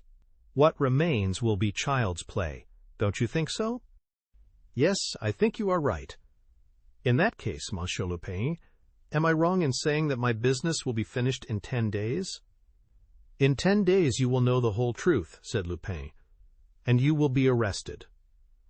"No." "No?" "In order that I may be arrested, there must occur such a series of improbable and unexpected misfortunes that I cannot admit the possibility of such an event. We have a saying in England that the unexpected always happens. They looked at each other for a moment calmly and fearlessly, without any display of bravado or malice. They met as equals in a contest of wit and skill. And this meeting was the formal crossing of swords, preliminary to the duel. "Ah!" exclaimed Lupin. "At last I shall have an adversary worthy of the name, one whose defeat will be the proudest achievement in my career." "Are you not afraid?" asked Wilson. "Almost, Monsieur Wilson," replied Lupin, rising from his chair. "And the proof is that I am about to make a hasty retreat." "Then, we will say 10 days, Monsieur Sholmes?" "Yes, 10 days. This is Sunday. A week from next Wednesday, at 8 o'clock in the evening, it will be all over." "And I shall be in prison?" "No doubt of it." "Ha! Not a pleasant outlook for a man who gets so much enjoyment out of life as I do. No cares, a lively interest in the affairs of the world, a justifiable contempt for the police, and the consoling sympathy of numerous friends and admirers. And now behold, all that is about to be changed. It is the reverse side of the medal. After sunshine comes the rain. It is no longer a laughing matter. Adieu." "Hurry up," said Wilson, full of solicitude for a person in whom Herlock Sholmes had inspired so much respect. "Do not lose a minute." "Not a minute, Monsieur Wilson, but I wish to express my pleasure at having met you, and to tell you how much I envy the master in having such a valuable assistant as you seem to be." Then, after they had courteously saluted each other, like adversaries in a duel who entertain no feeling of malice but are obliged to fight by force of circumstances, Lupin seized me by the arm and drew me outside. "What do you think of it, dear boy? The strange events of this evening will form an interesting chapter in the memoirs you are now preparing for me." He closed the door of the restaurant behind us, and, after taking a few steps, he stopped and said, "Do you smoke?" "No. Nor do you, it seems to me." "You are right, I don't." He lighted a cigarette with a wax match, which he shook several times in an effort to extinguish it.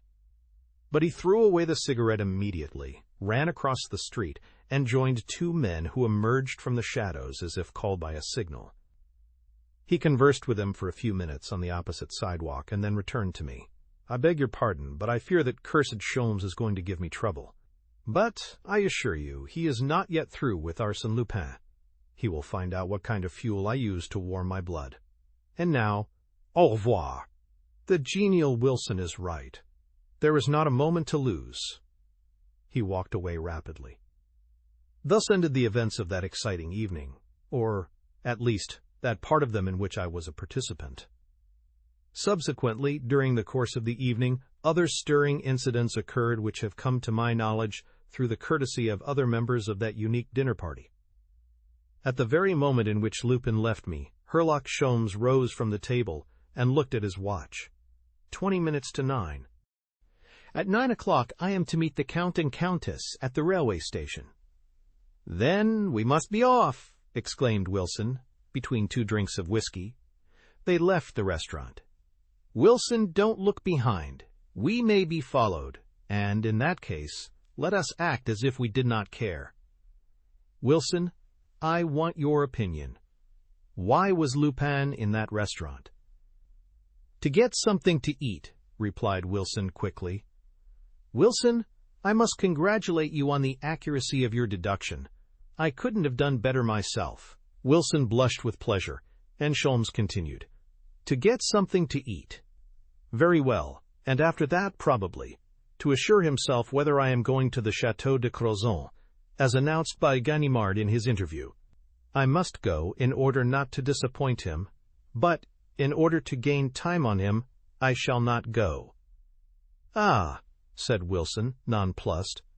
"You, my friend, will walk down this street, take a carriage, 2, 3 carriages. Return later and get the valises that we left at the station, and make for the Élysée Palace at a gallop. And when I reach the Élysée Palace, engage a room, go to sleep, and await my orders."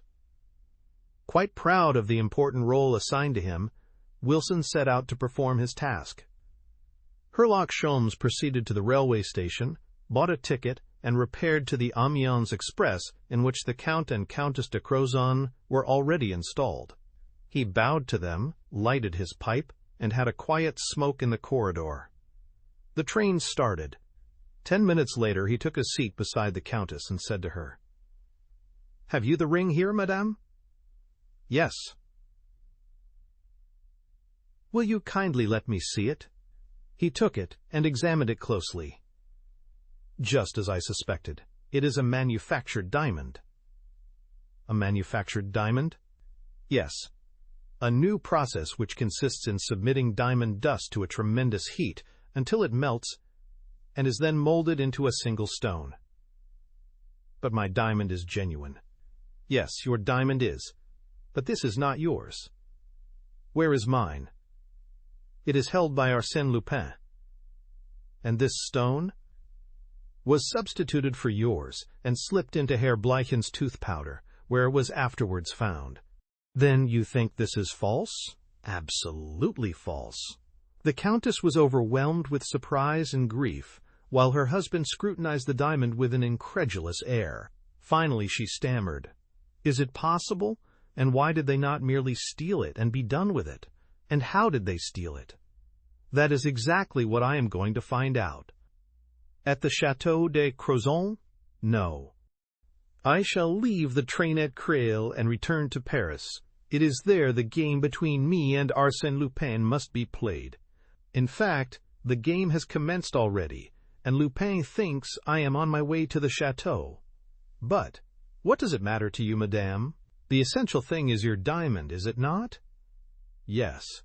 "Well, don't worry. I have just undertaken a much more difficult task than that. You have my promise that I will restore the true diamond to you within 10 days. The train slackened its speed. He put the false diamond in his pocket and opened the door. The Count cried out, "That is the wrong side of the train. You are getting out on the tracks." "That is my intention. If Lupin has anyone on my track, he will lose sight of me now. Adieu." An employee protested in vain. After the departure of the train, the Englishman sought the station-master's office. 40 minutes later, he leaped into a train that landed him in Paris shortly before midnight. He ran across the platform, entered the lunchroom, made his exit at another door, and jumped into a cab. "Driver, Rue Clapeyron." Having reached the conclusion that he was not followed, he stopped the carriage at the end of the street and proceeded to make a careful examination of Monsieur Detenon's house and the 2 adjoining houses. He made measurements of certain distances and entered the figures in his notebook. Driver, Avenue Henri Martin. At the corner of the avenue and the Rue de la Pompe, he dismissed the carriage, walked down the street to number 134, and performed the same operations in front of the house of the late Baron d'Autrec and the 2 adjoining houses, measuring the width of the respective facades and calculating the depth of the little gardens that stood in front of them. The avenue was deserted, and was very dark under its 4 rows of trees, between which, at considerable intervals, a few gas lamps struggled in vain to light the deep shadows. One of them threw a dim light over a portion of the house, and Sholmes perceived the "To Let" sign posted on the gate, the neglected walks which encircled the small lawn, and the large bare windows of the vacant house. "I suppose," he said to himself, "the house has been unoccupied since the death of the Baron. Ah, if I could only get in and view the scene of the murder!" No sooner did the idea occur to him than he sought to put it in execution. But how could he manage it? He could not climb over the gate, it was too high. So he took from his pocket an electric lantern and a skeleton key which he always carried. Then, to his great surprise, he discovered that the gate was not locked. In fact, it was open about 3 or 4 inches. He entered the garden and was careful to leave the gate as he had found it, partly open, but he had not taken many steps from the gate when he stopped. He had seen a light pass one of the windows on the 2nd floor. He saw the light pass a second window and a third, but he saw nothing else, except a silhouette outlined on the walls of the rooms. The light descended to the 1st floor, and for a long time wandered from room to room. Who the deuce is walking at 1 o'clock in the morning through the house in which the Baron d'Autrec was killed? Herlock Sholmes asked himself, deeply interested. There was only one way to find out, and that was to enter the house himself. He did not hesitate, but started for the door of the house. However, at the moment when he crossed the streak of gaslight that came from the street lamp, the man must have seen him, for the light in the house was suddenly extinguished and Herlock Sholmes did not see it again. Softly he tried the door. It was open also.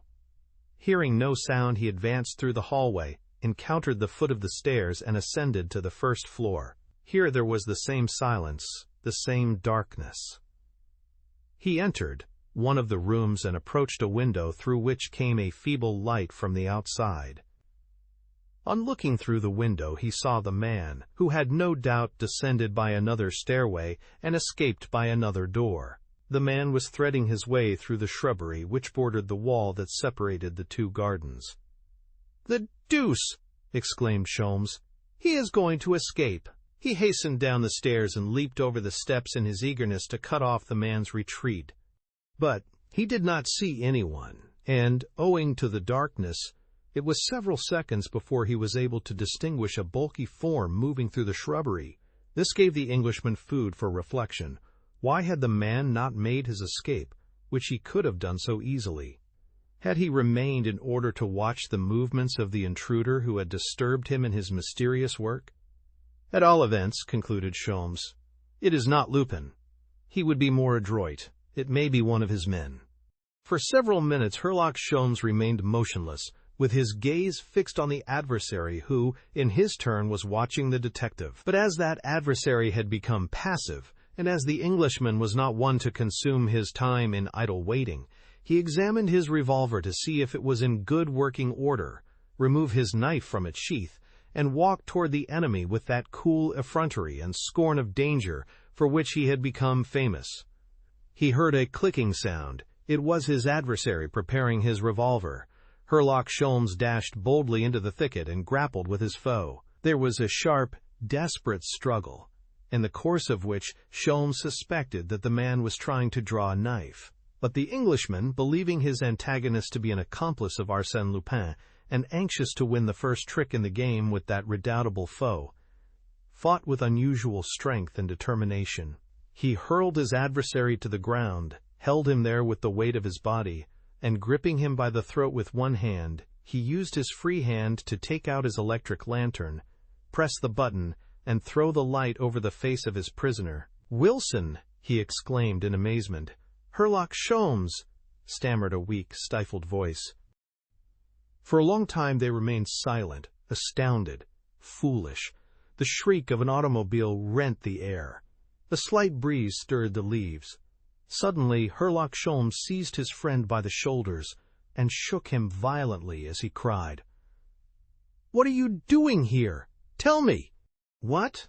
Did I tell you to hide in the bushes and spy on me?"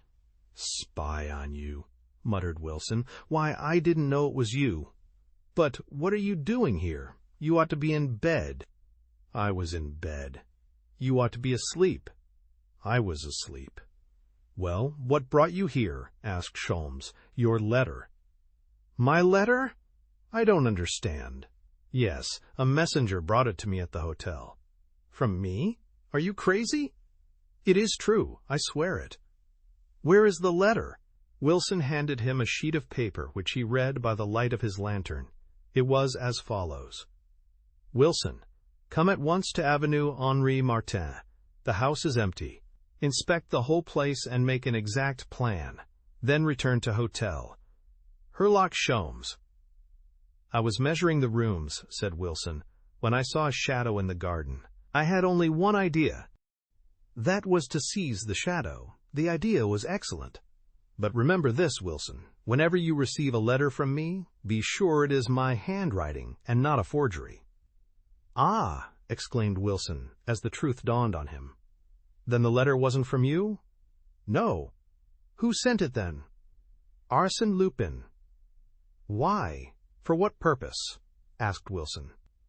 "I don't know, and that's what worries me. I don't understand why he took the trouble to disturb you. Of course, if he had sent me on such a foolish errand, I wouldn't be surprised. But what was his object in disturbing you? I must hurry back to the hotel. So must I, Wilson. They arrived at the gate. Wilson, who was ahead, took hold of it and pulled. Ah, you closed it, he said. No, I left it partly open. Sholmes tried the gate. Then, alarmed, he examined the lock. An oath escaped him. Good God! It is locked! Locked with a key! He shook the gate with all his strength. Then, realizing the futility of his efforts, he dropped his arms, discouraged, and muttered, in a jerky manner, I can see it all now. It is Lupin. He foresaw that I would leave the train at Creil, and he prepared this neat little trap for me in case I should commence my investigation this evening.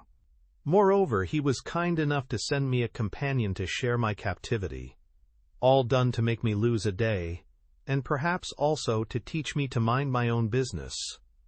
Do you mean to say we are prisoners? Exactly. Herlock Sholmes and Wilson are the prisoners of Arsène Lupin. It's a bad beginning, but he laughs best who laughs last. Wilson seized Sholmes' arm and exclaimed, Look! Look up there! A light! A light shone through one of the windows of the first floor. Both of them ran to the house, and each ascended by the stairs he had used on coming out a short time before, and they met again at the entrance to the lighted chamber. A small piece of a candle was burning in the center of the room. Beside it there was a basket containing a bottle, a roasted chicken, and a loaf of bread. Sholmes was greatly amused and laughed heartily. Wonderful! We are invited to supper. It is really an enchanted place, a genuine fairyland. Come, Wilson, cheer up. This is not a funeral. It's all very funny. Are you quite sure it is so very funny? Asked Wilson in a lugubrious tone. Am I sure? Exclaimed Sholmes with a gaiety that was too boisterous to be natural. Why, to tell the truth, it's the funniest thing I ever saw. It's a jolly good comedy. What a master of sarcasm this Arsène Lupin is. He makes a fool of you with the utmost grace and delicacy. I wouldn't miss this feast for all the money in the Bank of England. Come, Wilson, you grieve me. You should display that nobility of character which rises superior to misfortune. I don't see that you have any cause for complaint, really, I don't. After a time, by dint of good humor and sarcasm, he managed to restore Wilson to his normal mood and make him swallow a morsel of chicken and a glass of wine. But when the candle went out and they prepared to spend the night there, with the bare floor for a mattress and the hard wall for a pillow, the harsh and ridiculous side of the situation was impressed upon them. That particular incident will not form a pleasant page in the memoirs of the famous detective. Next morning Wilson awoke, stiff and cold. A slight noise attracted his attention. Herlock Sholmes was kneeling on the floor, critically examining some grains of sand and studying some chalk marks, now almost effaced, which formed certain figures and numbers, which figures he entered in his notebook. Accompanied by Wilson, who was deeply interested in the work, he examined each room and found similar chalk marks in 2 other apartments. He noticed also 2 circles on the oaken panels, an arrow on a wainscot, and 4 figures on 4 steps of the stairs. At the end of an hour, Wilson said, "The figures are correct, aren't they?" "I don't know, but at all events they mean something," replied Sholmes, who had forgotten the discomforts of the night in the joy created by his new discoveries. "It is quite obvious," said Wilson. "They represent the number of pieces in the floor." "Ah, yes. And the 2 circles indicate that the panels are false, as you can readily ascertain, and the arrow points in the direction in which the panels move." Herlock Sholmes looked at Wilson in astonishment. "Ah, my dear friend, how do you know all that? Your clairvoyance makes my poor ability in that direction look quite insignificant." "Oh, it is very simple," said Wilson, inflated with pride. "I examined those marks last night, according to your instructions, or rather, according to the instructions of Arsène Lupin, since he wrote the letter you sent to me." At that moment Wilson faced a greater danger than he had during his struggle in the garden with Herlock Sholmes. The latter now felt a furious desire to strangle him, but, dominating his feelings, Sholmes made a grimace which was intended for a smile, and said, "Quite so, Wilson, you have done well, and your work shows commendable progress. But, tell me, have you exercised your powers of observation and analysis on any other points? I might profit by your deductions." "Oh, no, I went no farther." "That's a pity. Your debut was such a promising one. But since that is all, we may as well go." "Go? But how can we get out?" "The way all honest people go out, through the gate. But it is locked." "It will be opened." "By whom?" "Please call the 2 policemen who are strolling down the avenue." But what? It is very humiliating. What will be said when it becomes known that Herlock Sholmes and Wilson were the prisoners of Arsène Lupin? "Of course, I understand they will roar with laughter," replied Herlock Sholmes in a dry voice and with frowning features, "but we can't set up housekeeping in this place. And you will not try to find another way out?" "No. But the man who brought us the basket of provisions did not cross the garden, coming or going. There is some other way out. Let us look for it, and not bother with the police." "Your argument is sound, but you forget that all the detectives in Paris have been trying to find it for the last 6 months, and that I searched the house from top to bottom while you were asleep." "Ah, my dear Wilson, we have not been accustomed to pursue such game as Arsène Lupin. He leaves no trail behind him." At 11 o'clock, Herlock Sholmes and Wilson were liberated and conducted to the nearest police station, where the commissary, after subjecting them to a severe examination, released them with an affectation of goodwill that was quite exasperating. "I am very sorry, messieurs, that this unfortunate incident has occurred. You will have a very poor opinion of French hospitality." "Mon Dieu, what a night you must have passed!" "Ah, that rascally Lupin is no respecter of persons." They took a carriage to their hotel. At the office, Wilson asked for the key of his room. After some search, the clerk replied, much astonished, "But, monsieur, you have given up the room." "I gave it up? When?" "This morning, by the letter your friend brought here." "What friend?" "The gentleman who brought your letter." "Ah, your card is still attached to the letter. Here they are." Wilson looked at them. Certainly it was one of his cards, and the letter was in his handwriting. "Good Lord," he muttered, "this is another of his tricks," and he added aloud, "Where is my luggage?" "Your friend took it." "Ah, and you gave it to him?" "Certainly." "On the strength of your letter and card." "Of course, of course." They left the hotel and walked, slowly and thoughtfully, through the Champs-Élysées. The avenue was bright and cheerful beneath a clear autumn sun. The air was mild and pleasant. At Ron Point, Herlock Sholmes lighted his pipe. Then Wilson spoke. "I can't understand you, Sholmes. You are so calm and unruffled. They play with you as a cat plays with a mouse, and yet you do not say a word." Sholmes stopped as he replied, "Wilson, I was thinking of your card." "Well, the point is this. Here is a man who, in view of a possible struggle with us, procures specimens of our handwriting, and who holds in his possession one or more of your cards. Now, have you considered how much precaution and skill those facts represent?" Well, Wilson, to overcome an enemy so well prepared and so thoroughly equipped requires the infinite shrewdness of a Herlock Sholmes, and yet, as you have seen, Wilson, I have lost the first round. At 6 o'clock, the Echo de France published the following article in its evening edition.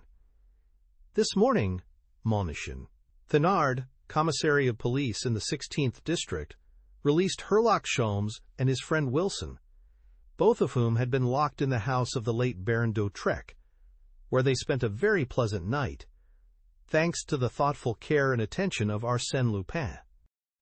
In addition to their other troubles, these gentlemen have been robbed of their valises, and in consequence thereof, they have entered a formal complaint against Arsène Lupin. Arsène Lupin, satisfied that he has given them a mild reproof, hopes these gentlemen will not force him to resort to more stringent measures." "Bah!" exclaimed Herlock Sholmes, crushing the paper in his hands. That is only child's play, and that is the only criticism I have to make of Arsène Lupin. He plays to the gallery. There is that much of the fakir in him. Ah, Sholmes, you are a wonderful man. You have such a command over your temper. Nothing ever disturbs you. No, nothing disturbs me, replied Sholmes in a voice that trembled from rage. Besides, what's the use of losing my temper? I am quite confident of the final result. I shall have the last word.